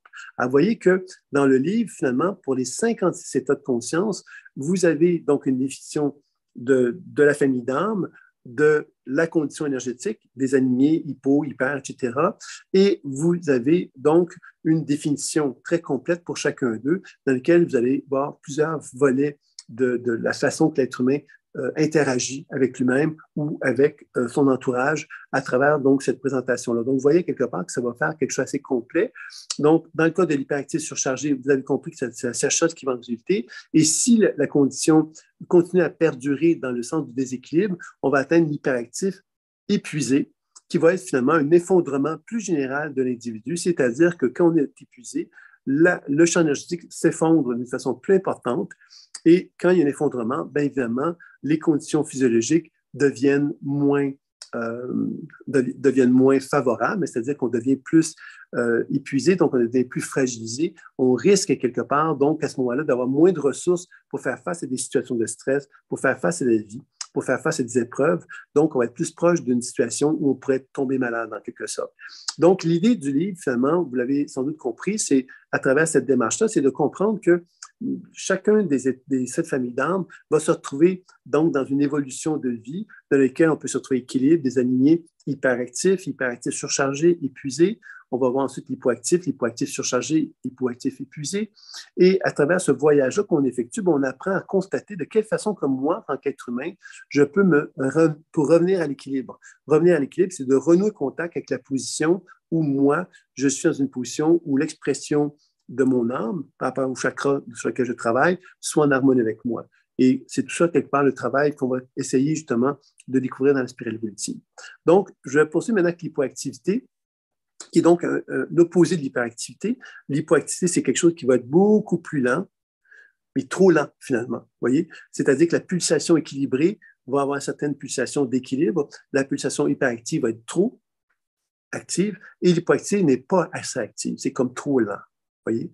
Et cette lenteur-là, qu'est-ce qu'elle va faire? C'est que le champ énergétique, comme il est trop lent, ça va faire des gens, quelque part, qui ont une lenteur dans leur développement, une lenteur dans la façon de fonctionner. Donc, ils vont être justement des gens qui ne vont pas se dépenser parce qu'eux, à quelque part, sont économes. Ils ont de l'énergie, ils ne la dépensent pas facilement parce qu'il y a une lenteur. Donc, ils prennent le temps d'évaluer avant de faire une action parce qu'ils conscientisent que s'ils font une action, il y a donc une charge énergétique qui va leur être demandée. Ils ne sont peut-être pas prêts à la faire, cette dépense énergétique-là. Donc, il y a tout ce processus de lenteur qui va effectuer et qui va entraîner donc ce qu'on appelle l'hypoactif surchargé. Si on reste trop longtemps dans cet état d'hypoactivité, et l'hypoactivité surchargée va faire que le champ énergétique, il y a une région de mon corps qui va donc s'effondrer. Il n'y aura plus de lumière qui va se dégager. Et cette hypoactivité surchargée, si je mets ma main dedans, je vais sentir effectivement que c'est gommeux. Je vais sentir quelque part que c'est froid. Et je vais sentir quelque part qu'il faut enlever des choses. Souvent, pourquoi? Parce que dans l'hypoactivité surchargée, c'est comme une lenteur. Et la lenteur, qu'est-ce que ça fait? C'est que ça accumule, ça stagne, l'énergie ne bouge plus et ça congestionne. Ça devient de moins en moins circulant. Et tout ça va favoriser donc une situation où les émonctoires, c'est-à-dire les organes d'élimination, vont moins bien fonctionner. Vous voyez que c'est un engorgement que ça va créer tout doucement. Et c'est ça, quelque part, que l'hypoactivité surchargée va faire. Puis que si on reste dans cet état de surcharge, bien évidemment, il y a l'épuisement qui va en résulter. C'est-à-dire que la région concernée, à quelque part, va s'effondrer encore plus fortement. Elle n'aura plus la capacité de développer une organisation autour, justement, d'un équilibre. Au contraire, ça va être vraiment une position où on n'est plus capable de fonctionner, on n'est plus capable de continuer à fonctionner comme on fonctionnait auparavant. Donc, ça va nous amener, évidemment, à devoir changer notre façon de comporter. Et dans le livre, évidemment, vous avez donc une explication de tout ce processus-là pour, effectivement, évaluer de quelle façon que vous pouvez donc revenir vers l'équilibre. Donc, le livre ne propose pas, justement, une démarche, parce que le livre est plus de 700 pages. Donc, je ne pouvais pas me permettre d'aborder la pleine conscience intuitive et de quelle façon il était possible de soigner les chakras. Donc, le livre, comment il a été conçu, finalement, il s'est limité, c'est déjà beaucoup, je trouve quand même, de vous proposer les 56 états de conscience, mais vous proposer de vous situer par résonance avec chacun de ces états de conscience-là. C'est-à-dire que vous prenez le temps pour chacune des familles d'âmes à évaluer si vous vous sentez proche ou pas proche de l'une ou l'autre des familles d'âmes, et vous le faites pour chacune des familles d'âmes, pour chacune des conditions énergétiques, donc équilibré, le désaligné, l'hyperactif surchargé, épuisé, hypoactif surchargé et épuisé.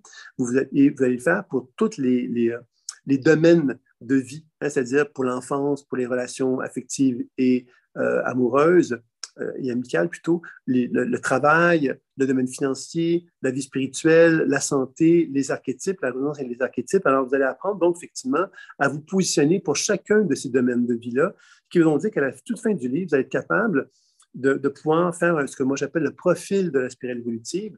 Le profil de la spirale évolutive, c'est être capable de reconnaître où se situe mon degré de développement dans chacun de mes chakras et de pouvoir donc à partir de là, bien évidemment, reconnaître justement que j'ai une certaine dynamique énergétique dans mes chakras qui peut donc m'indiquer, par exemple, que je suis, par exemple, serviteur de mon principal chakra, c'est le serviteur hyperactif surchargé, par exemple. OK, mon principal chakra dominant, c'est l'hyperactif surchargé, qui a une implication aussi dans ma psychologie.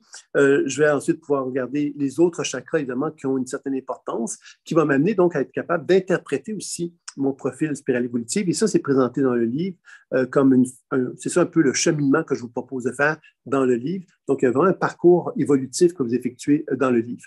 Il y a donc un autre livre également qui s'appelle Spirale évolutive en bref, qui est un livre de trentaine de pages. Donc, c'est un livre qui a été fait parce que justement, je me suis dit, bon, 700 pages, c'est sympathique, mais c'est pas toujours facile d'accéder à un livre aussi important.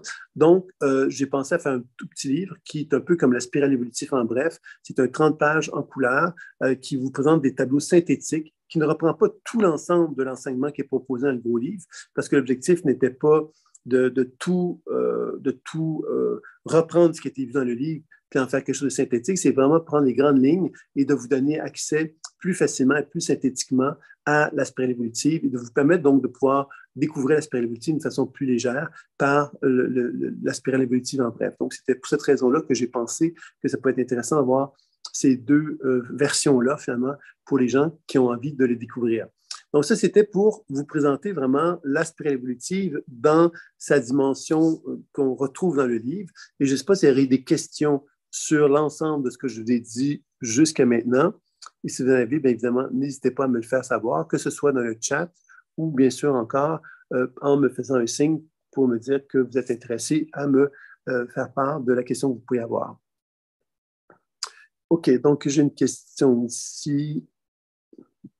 Est-ce qu'aller visiter un extrême, par exemple un chakra hypo, pourrait être une façon de se transformer pour retrouver l'équilibre, une façon de mourir pour renaître? Ben, c'est justement, Robert, c'est justement ça qu'on allait aborder dans cette partie-ci. C'est un petit peu de regarder à quoi sert justement cette idée de voyager dans la spirale évolutive, parce que quelque part, bon, ce livre-là propose une typologie.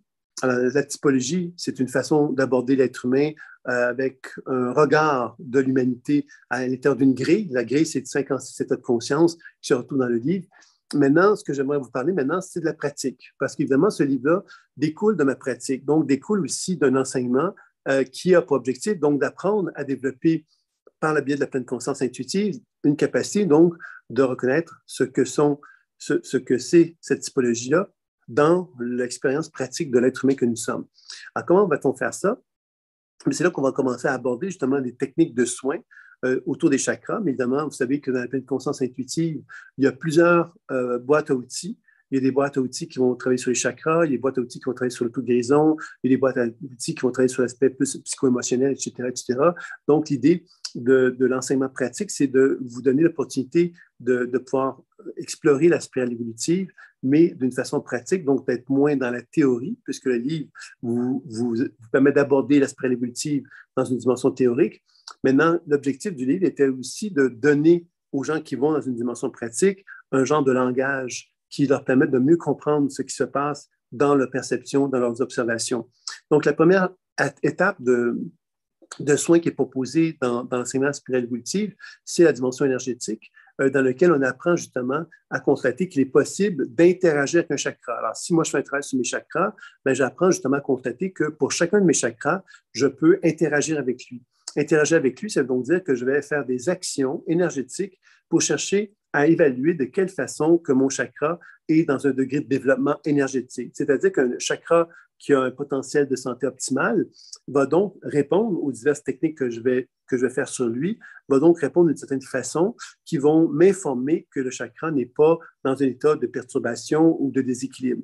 Donc, la première chose que je vais faire dans une situation comme celle-là, c'est que je vais apprendre donc à reconnaître que quand je voyage dans un de mes chakras, je peux reconnaître que dans mon chakra, il peut être effectivement équilibré, désaligné, hyperactif, hyperactif surchargé, hyperactif épuisé, hypoactif, hypoactif surchargé, hypoactif épuisé. Donc, je peux reconnaître que le chakra a une certaine condition énergétique qui est présente. La bonne nouvelle, c'est que grâce aux techniques énergétiques qui sont enseignées, bien évidemment, ça veut donc dire que moi, je peux interagir avec le chakra en question afin de favoriser, de le rapprocher de son potentiel d'équilibre. Ça veut donc dire que je vais partir d'un désordre sur un chakra et par les techniques que je vais utiliser, je vais me rapprocher d'un équilibre chez le chakra. Ce qui est intéressant de comprendre ici, ça veut donc dire que quand on parle d'un déséquilibre en moi, ce déséquilibre-là, quelque part, j'ai le pouvoir de lui donner l'opportunité de se rétablir, de renouer contact avec un équilibre.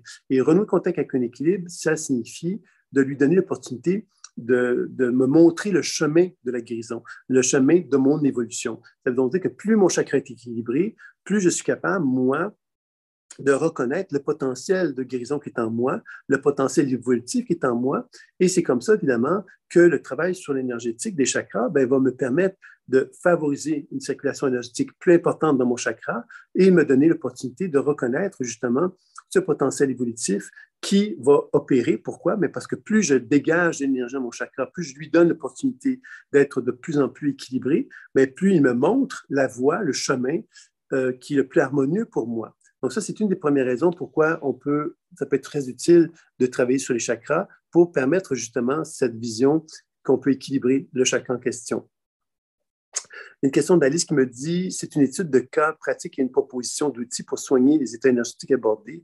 On pourrait dire que c'est un manuel de thérapeutique. Je ne sais pas, dans ce sens, introduis tout ton livre avec cette grille de lecture. Donc, bien sûr que le livre, quelque part, c'est un manuel, moi je reviens avec la typologie parce que pour moi, c'est plus un livre de typologie qu'un manuel thérapeutique parce qu'évidemment, la personne qui va lire le livre va apprendre à mieux se connaître à travers justement cette notion de résonance qu'elle va effectuer à travers la grille des 56 états de conscience. Ça veut donc dire qu'elle pourrait, cette même personne-là, prendre le livre et se dire, mais tiens, je vais poser un regard sur une personne de mon entourage et je vais essayer de faire une spirale évolutive, un profil de spirale évolutive de la personne que je connais de mon entourage pour reconnaître comment je me situe face à elle dans le niveau de reconnaissance que j'ai comment je la reconnais dans la lecture que je fais. Donc, c'est vraiment plus une position, c'est une boussole finalement, une boussole qui me permet de reconnaître quelque part que tous les êtres humains que nous sommes avons donc des chakras, que ces chakras-là, quelque part, ont tous des particularités, c'est-à-dire que chacun de mes chakras ont des degrés de développement qui peuvent être différents. Je peux être très développé dans mon chakra racine, très peu développé dans mon chakra sacré, par exemple. Je peux être très surchargé dans mon plexus solaire et très épuisé dans mon cœur et très équilibré dans ma gorge. Vous voyez, il y a plein de conventions comme ça qui peuvent être très différentes.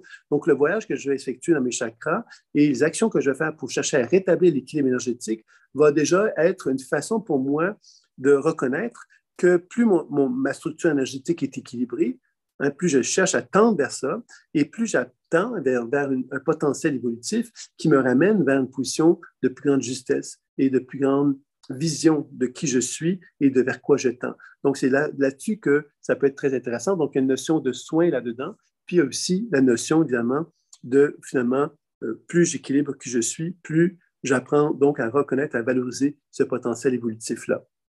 Donc, ça, c'est pour un des volets qui va être effectué dans la spirale évolutive qui est important. C'est donc le soin énergétique qui va nous permettre donc d'être capable de comprendre que chaque chakra donc, a une composante particulière. Ça veut dire que chaque chakra a des façons de se développer.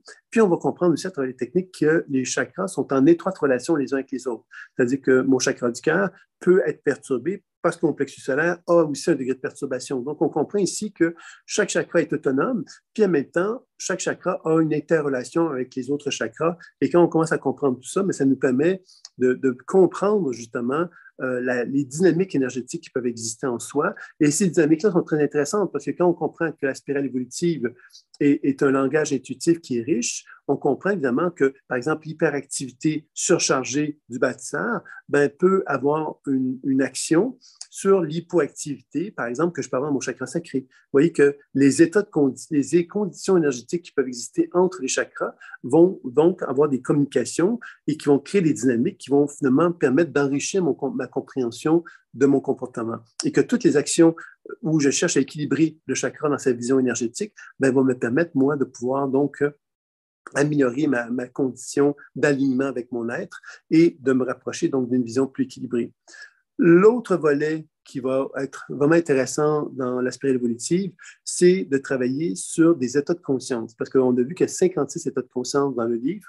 Et ces états de conscience-là, évidemment, j'aime bien citer pour dire que c'est 56 principaux états de conscience animant l'humanité, ce qui veut donc dire qu'il y a beaucoup plus que 56 états de conscience. Donc, quand j'ai fait le livre, je ne voulais pas que le livre devienne quelque chose de fermé en disant, bon, Sylvain a dit qu'il y en a 56, donc, à quelque part, l'être humain que je suis doit absolument être dans les cases d'un 56 états de conscience qui sont là.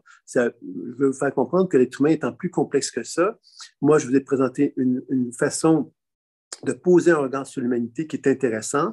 Maintenant, je ne voudrais pas quelque part qu'on le limite à ça. Parce qu'à quelque part, il y a plein d'interactions et de subtilités, et ça fait partie du langage intuitif. Et quand je vous parle donc de travailler sur les chakras d'un point de vue psycho-émotionnel, ça veut donc dire que moi, je reconnais que dans mon champ énergétique, c'est un cerveau délocalisé. Hein? Ce n'est pas un cerveau qui se localise dans mon cerveau, ce n'est pas un cerveau qui se localise dans mon cœur, ce n'est pas un cerveau qui se localise dans mon ventre, c'est un cerveau délocalisé, c'est-à-dire que tout mon champ énergétique est un cerveau et que quand je fais une lecture intuitive d'un champ énergétique, qu'est-ce que j'observe? C'est qu'un ensemble d'informations dans le champ énergétique. C'est-à-dire que je peux retrouver des informations sur la santé énergétique, donc la qualité biolumineuse des cellules. Je peux aller chercher des informations sur mon histoire personnelle, donc ce que je porte en moi de mon histoire personnelle, c'est-à-dire toutes les expériences que j'ai pu vivre dans ma vie jusqu'à maintenant. Je peux également constater que dans ce champ énergétique-là, je peux porter en moi des mémoires familiales, donc des événements qui ont été marquants pour mon histoire familiale, qui peuvent être dans mon champ énergétique, et je peux également être en relation, en résonance avec l'histoire de l'humanité. Donc, vous comprendrez quelque part que quand on va dans la pratique, on comprend quelque part que là, il y a une explosion d'informations qui peut être là. Alors, moi, dans le livre, je vous ai présenté, l'enfance, les relations professionnelles, les relations affectives, amicales, le domaine financier, la spiritualité, la santé, la relation avec les archétypes, pour justement tenter un petit peu de vous refléter, en quelque part, cette complexité-là.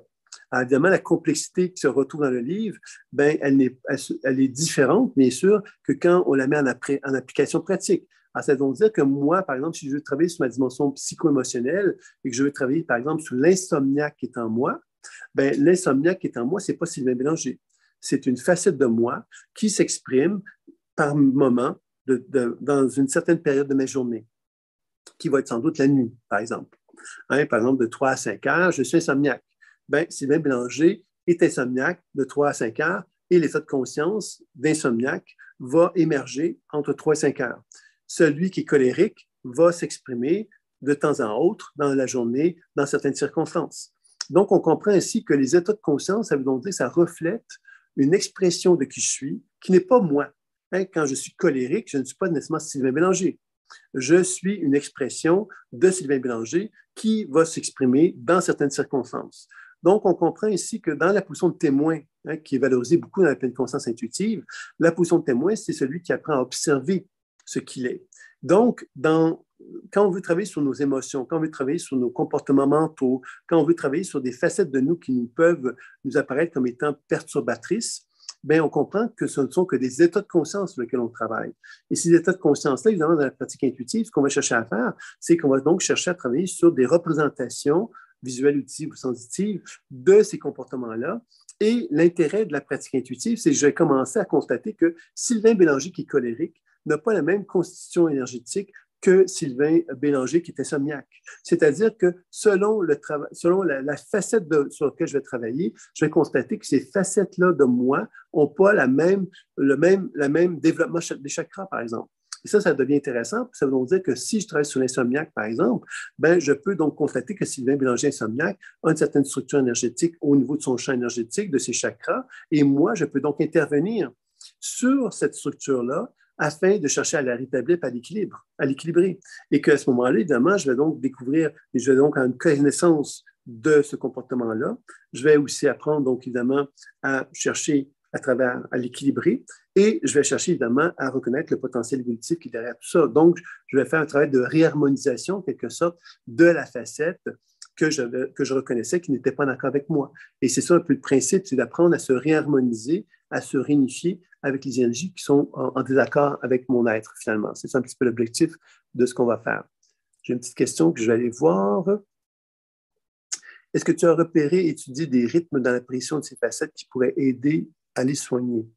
Ben, en fin de compte, les rythmes dont tu parles, j'aurais tendance à te parler des conditions, parce qu'effectivement, quand on regarde un être humain, on se rend compte de plusieurs choses. Première chose, on va se rendre compte que quand on regarde une structure d'une personne, on peut constater que donc une circulation énergétique globale dans l'individu et que cette structure énergétique globale est un reflet de l'activité biolumineuse des cellules du corps et que les chakras sont des éléments importants dans le développement d'un être humain. Donc, première chose, la structure énergétique des chakras d'une personne a une importance dans la compréhension du potentiel humain qui se trouve devant moi. Maintenant, quand j'interagis avec les chakras, quand je cherche à les rétablir, quand je cherche à les harmoniser, quand je cherche à les soigner, évidemment, l'individu va réagir, va avoir une façon d'intervenir sur les actions que je vais faire, qui va m'amener à comprendre davantage comment l'être humain fonctionne. Et ça, c'est important, parce que comment l'être humain fonctionne, c'est ça qui va me donner un indice de vers quoi l'être humain tend. C'est-à-dire que plus j'équilibre la personne, plus elle me montre un certain cheminement de qui elle est vraiment. Et qui elle est vraiment, ben, quelque part, me permet de voir comment elle pourrait incarner ça dans sa vie de tous les jours. Et c'est comme ça que je vais pouvoir mieux cerner les enjeux. Par exemple, je vous donne un exemple. Moi, je fais un travail sur une personne et je constate que cette personne-là, quelque part, ben, elle aurait un grand besoin de communication et je constate que dans son entourage, ce grand besoin de communication ne sera pas reçu. OK? Donc, évidemment, je ne vais pas lui dire « tu ne seras pas reçu », mais je vais lui dire que peut-être un risque qu'elle ne soit pas bien reçue. Et c'est là, quelque part, que je vais pouvoir l'accompagner parce que, justement, je vais pouvoir la préparer à la situation pour qu'elle soit mieux capable de gérer la situation en question. Et de cette façon-là, c'est là qu'on apprend à amener notre partenaire ou à nous-mêmes à pouvoir rétablir donc l'équilibre au niveau de ses chakras pour être capable, justement, de pouvoir réorganiser sa structure énergétique pour qu'elle ne répète pas, justement, des dynamiques qui lui sont malsaines ou qui vont être répétitives ou qui vont l'éloigner de sa nature spirituelle, de son âme, finalement. Donc, c'est dans ce sens-là, évidemment, que le travail sur la dimension psycho-émotionnelle, sur les états de conscience, va devenir vraiment très intéressant parce qu'il va nous permettre, justement, de comprendre, quelque part, que les états de conscience qui animent l'être que nous sommes, ben, finalement, l'objectif que nous, on a en tant qu'être humain, c'est de faire la paix avec chacun d'eux en comprenant leur raison d'être, en apprenant à mieux gérer la circulation énergétique qui sont associées à chacun d'eux et finalement à renouer contact avec le potentiel évolutif qui se cache derrière ces comportements-là. Alors, c'est là qu'on apprend justement à pouvoir finalement trouver une position plus alignée, en fin de compte, dans la structure énergétique que l'on cherche à développer. Donc, ça, c'était donc pour la dimension psycho-émotionnelle qui concerne donc la spirale évolutive. Puis le troisième volet qui va être aussi présent, c'est qu'on va travailler sur la dimension spirituelle. La dimension spirituelle, finalement, qu'est-ce que c'est? C'est de reconnaître justement qu'un chakra, on pourrait dire ça comme ceci, a plusieurs composantes vibratoires. On pourrait l'appeler comme ça. Alors moi, j'ai découvert ça j'avais suivi une formation avec un guérisseur qui s'appelait Ron Young, qui m'avait donc enseigné à travailler sur les chakras, sur l'aura, sur plein de choses. Et il avait abordé à un moment donné les niveaux de conscience. Les niveaux de conscience, un peu comme les corps subtils, hein, corps énergétique, corps émotionnel, corps mental, corps causal, etc., corps spirituel. Mais je n'avais pas réussi à cerner vraiment concrètement comment ça pouvait se faire parce qu'il l'avait présenté, mais il y avait pas de... C'était pas clair dans ma tête. On pourrait dire ça comme ceci. Puis, j'ai rencontré une guérisseuse qui s'appelle France Blanchette, qui est une Parisienne, qui prenait du vin, qui fumait. J'aime bien le rappeler parce que quelque part, souvent, dans ma tête à moi, en tous les cas, un guérisseur devait pas trop boire de vin, puis pas trop fumer. Donc, en partant, cette personne-là avait une coloration, une connotation qui ne correspondait pas à ce que moi j'avais en tête de ce qu'était un guérisseur, mais en même temps, c'est une femme que j'ai beaucoup, beaucoup aimée, que je trouve très sympathique, très ouverte et très transparente et très vraie, parce que justement, elle ne jouait pas un personnage, elle était ce qu'elle était. Et pour moi, c'était quelque chose de beau, c'est quelque chose d'important parce que c'est quelque chose que je n'avais peut-être pas rencontré jusqu'alors. Et c'était important, je pense, d'avoir ce premier contact-là. Et cette femme-là avait une technique toute simple qu'elle proposait et qu'on appelait une technique d'élévation vibratoire. C'est comme ça qu'elle l'appelait, je pense. Et puis, cette technique-là, qui était toute simple, m'a ouvert les yeux sur tout l'enseignement que j'avais suivi avec Ron, dans le sens que j'ai compris quelque part comment arriver à faire ce type de travail-là. Et ça a été donc une révélation importante pour moi parce que ça a vraiment répondu d'une façon profonde à un grand questionnement que j'avais. Et ça m'a amené donc à faire un travail, donc justement, concernant les chakras, que j'ai trouvé intéressant, de pouvoir envisager qu'il est possible, donc justement, de faire un travail pour soigner les chakras, mais en reconnaissant justement l'alignement spirituel, c'est-à-dire que la spiritualité est à un niveau de conscience très, très élevé, qu'on pourrait qualifier au niveau de l'âme, et ensuite on peut considérer qu'il y a des niveaux de conscience inférieurs, comme un niveau de conscience qu'on peut appeler le niveau causal, qui est relié aux mémoires d'autres vies, le niveau mental, le niveau émotionnel, le niveau énergétique et le niveau physique. Et dans ce sens-là, l'enseignement, quelque part, m'a amené à constater qu'il était donc possible de travailler sur les chakras dans diverses sphères. Donc, je peux travailler sur un chakra dans une dimension énergétique, de l'équilibrer, ensuite d'aller voir sa dimension émotionnelle, mentale, etc. Et ça m'a permis de constater que c'était intéressant aussi de faire ça comme ça, parce qu'effectivement, ça me permet d'avoir un regard sur ma structure, la structure du chakra, mais avec une information qui est comme plus décortiquée, je dirais. Décortiquée dans le sens que je parle que le chakra énergétique est plus en liaison donc avec la vitalité, le chakra émotionnel qui est plus en relation avec des mémoires émotionnelles, le mental qui est plus relié à des réflexions intellectuelles, le causal qui est plus en relation avec des mémoires d'autres vies, le spirituel qui est plus en relation justement avec une forme de lumière, à quelque part pure. On pourrait dire ça comme ceci.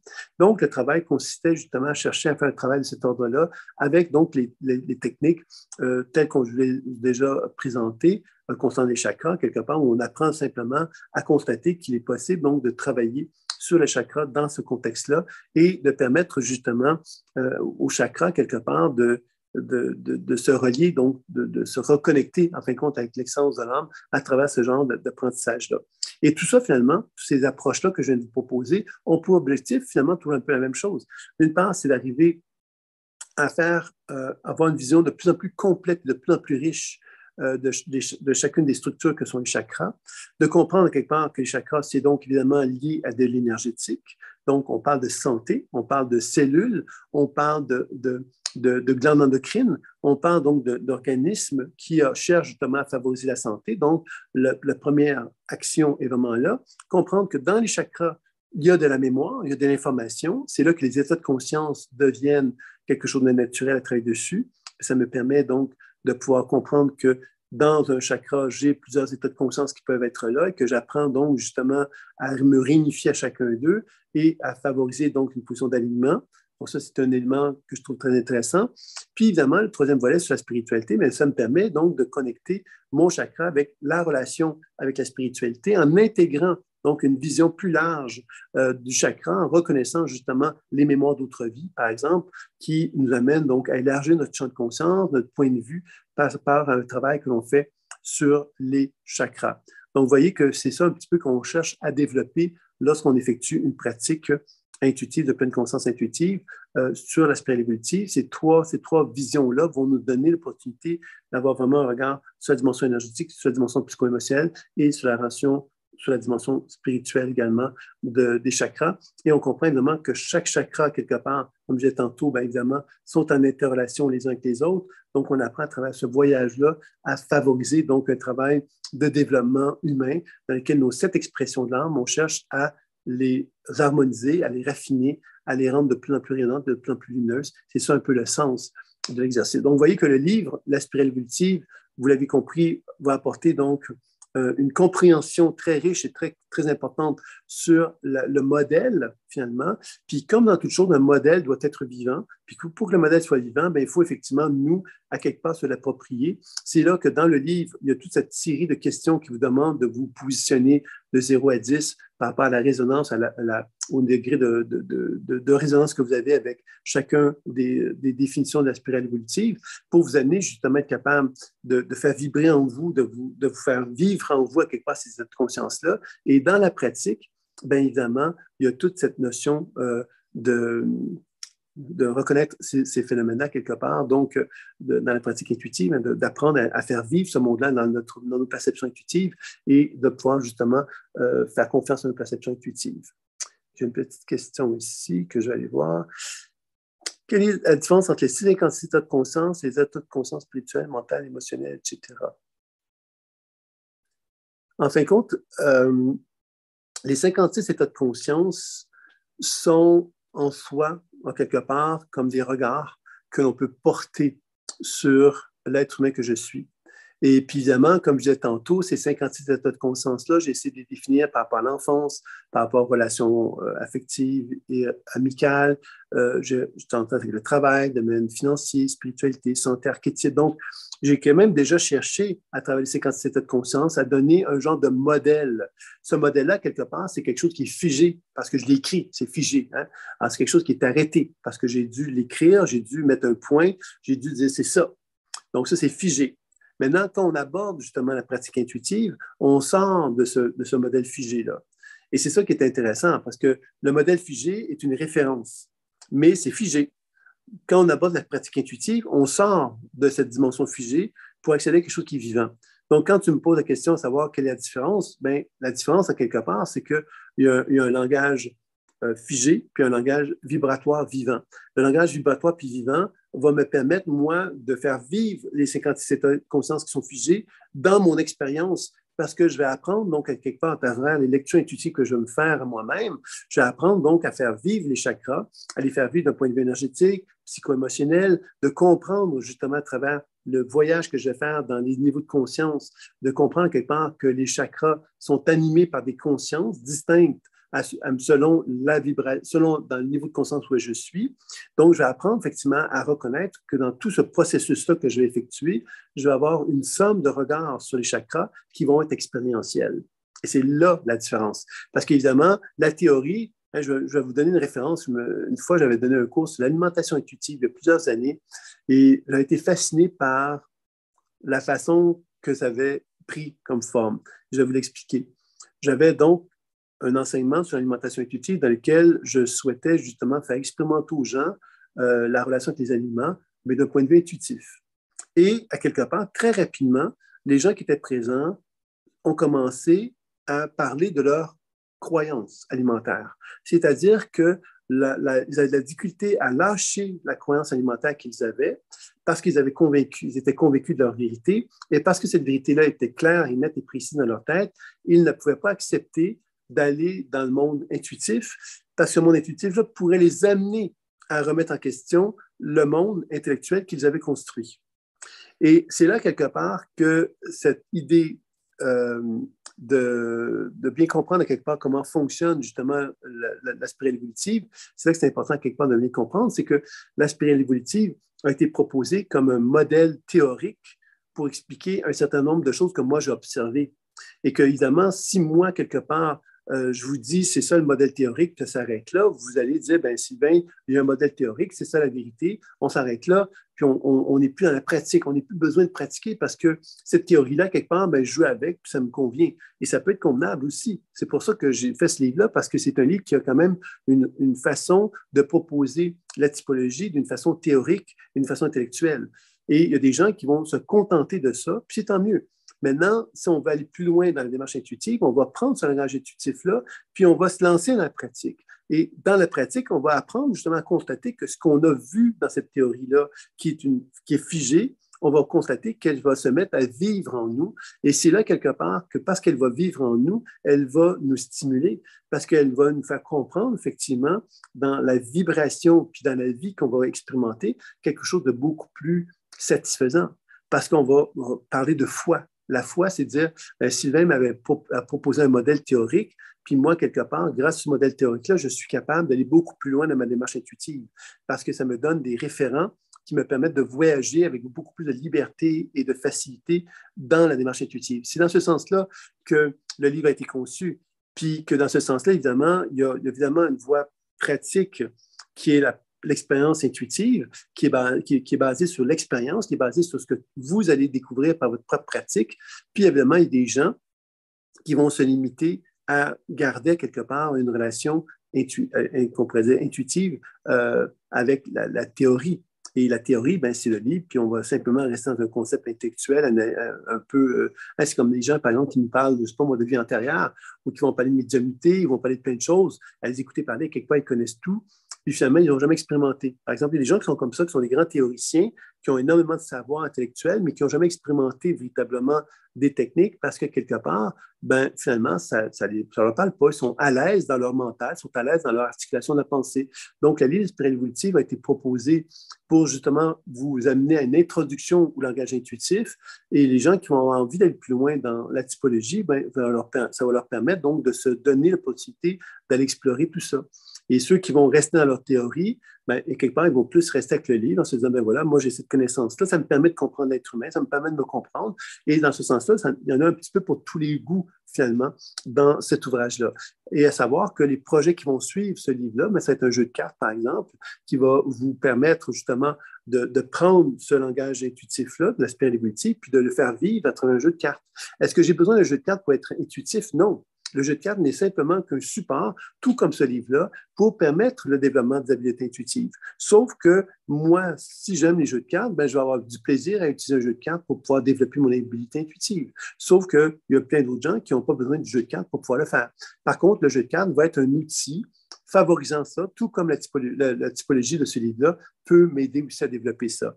Donc, je pense que j'ai été clair. Je pense avoir répondu à la question qui m'a été posée à ce sujet-là. Est-ce que vous auriez d'autres questions? Alors, évidemment, vous savez que c'est le lancement du livre, donc évidemment, ceux qui sont intéressés à pouvoir se le procurer, ben, vous pouvez donc accéder par le biais de Amazon pour pouvoir le commander directement, que ce soit l'un ou l'autre. Hein, Découvrir votre spirale évolutive, qui est le livre un peu plus costaud de 700 pages et plus, puis l'autre de trentaine de pages. Vous pouvez y accéder à tous les deux. Donc, une question qui m'est posée ici par Alice. Notre inconscient se met à utiliser ce langage où l'utilise-t-on déjà et on sera plus à même de le comprendre grâce à ton livre.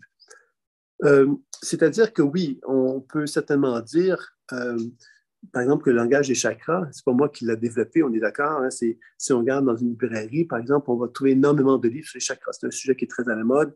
C'est un sujet dont beaucoup de monde vont parler.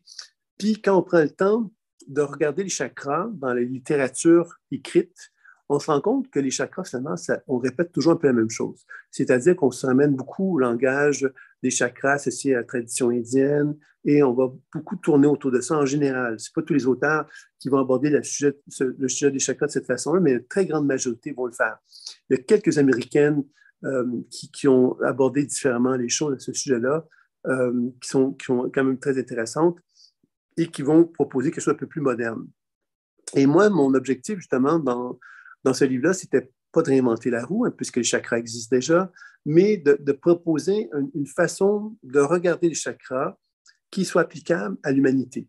Applicable à l'humanité, c'est qu'on ne parle pas d'ésotérisme, on ne parle pas de choses inaccessibles, on parle de choses assez concrètes. Quand je vous parle des 56 états de conscience, je ne suis pas en train de vous raconter des trucs que personne ne vit sur Terre. Hein. Je pense que vous allez voir que ces 56 états de conscience-là, on en retrouve plusieurs en nous à des degrés plus ou moins importants. Donc, on n'est pas étranger à ces 56 états de conscience-là. Ça veut donc dire quelque part que oui, l'être humain, finalement, vous allez retrouver dans ce livre-là des références à ce que chacun d'entre nous vivons. OK? C'est pas étranger, là, on n'est pas étranger à ce point-là. Et le fait de découvrir justement que cet ouvrage-là, quelque part, nous donne accès à cette connaissance-là, ben, quelque part, ça nous permet d'avoir un petit peu comme la boussole dont je parlais tantôt, qui va nous aider à nous aiguiller et à mieux comprendre comment on peut évoluer et cheminer à travers le développement des chakras. Donc oui, je pense que ça peut être effectivement aidant, Alice, pour répondre à tes questions. Oui, Jean-Charles, concernant, donc, j'ai fait justement une demande parce que j'avais fait la recherche, moi aussi, concernant les deux livres, La spirale évolutive en bref et celle, le Découverte spirale évolutive.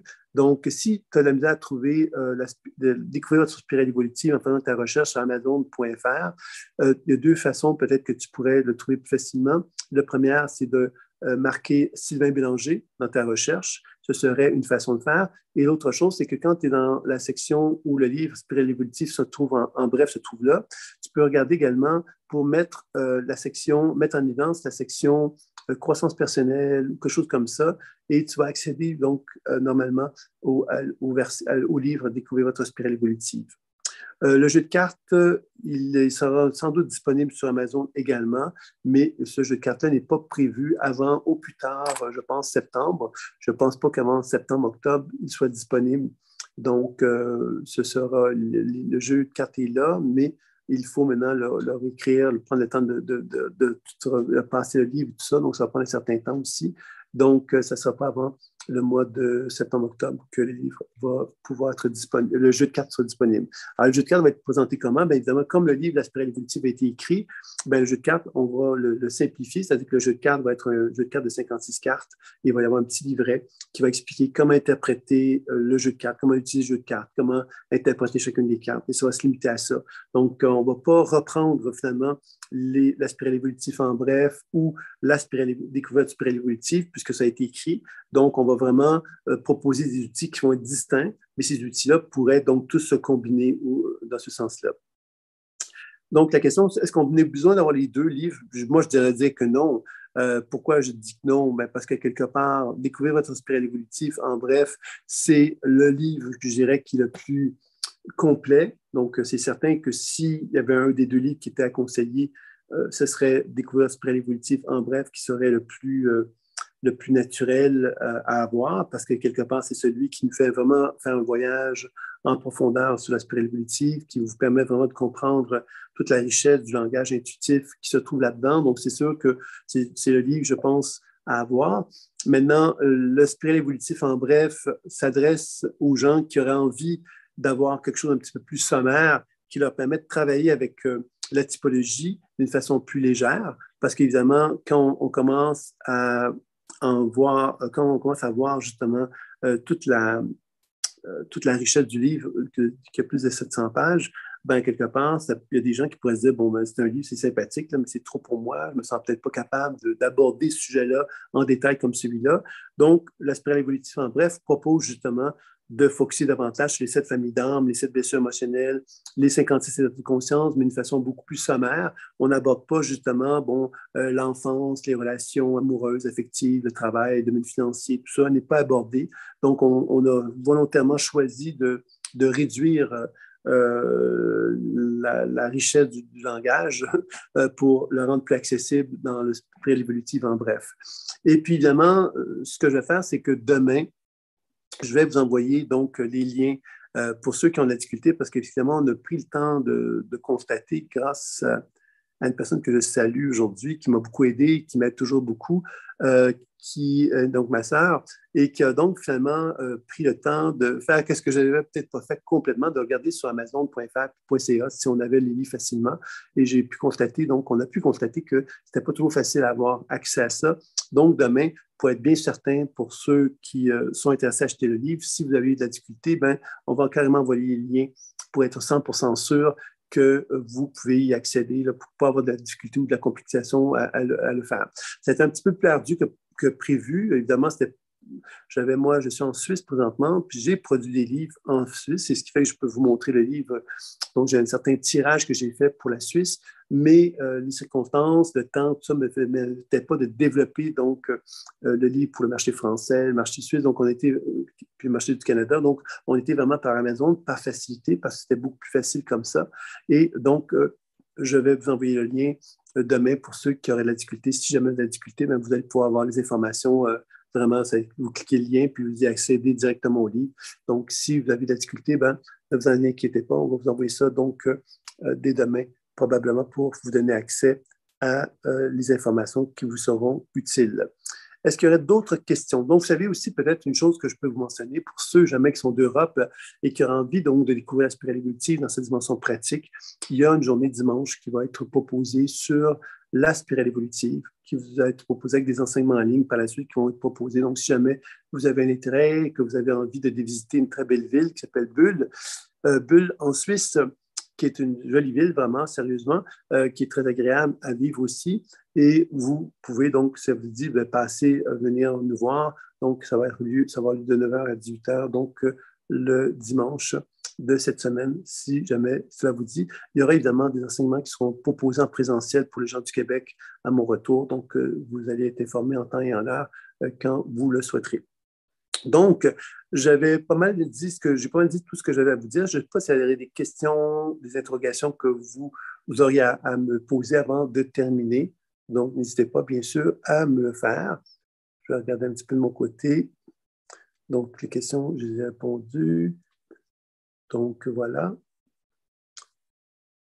Donc, bien sûr, évidemment, que cet été, évidemment, il y aura peut-être une petite relâche qui va se faire au niveau des enseignements et des conférences, mais vous savez que je vous envoie une fois par mois à peu près, au minimum, un petit mot pour vous informer de ce qui se passe. Là. Donc, je tâcherai de le faire bientôt. Puis pour le jeu de cartes, évidemment, je tâcherai de vous en informer dès que je verrai que ce produit-là sera terminé. Ça me fera plaisir, bien sûr, de le présenter.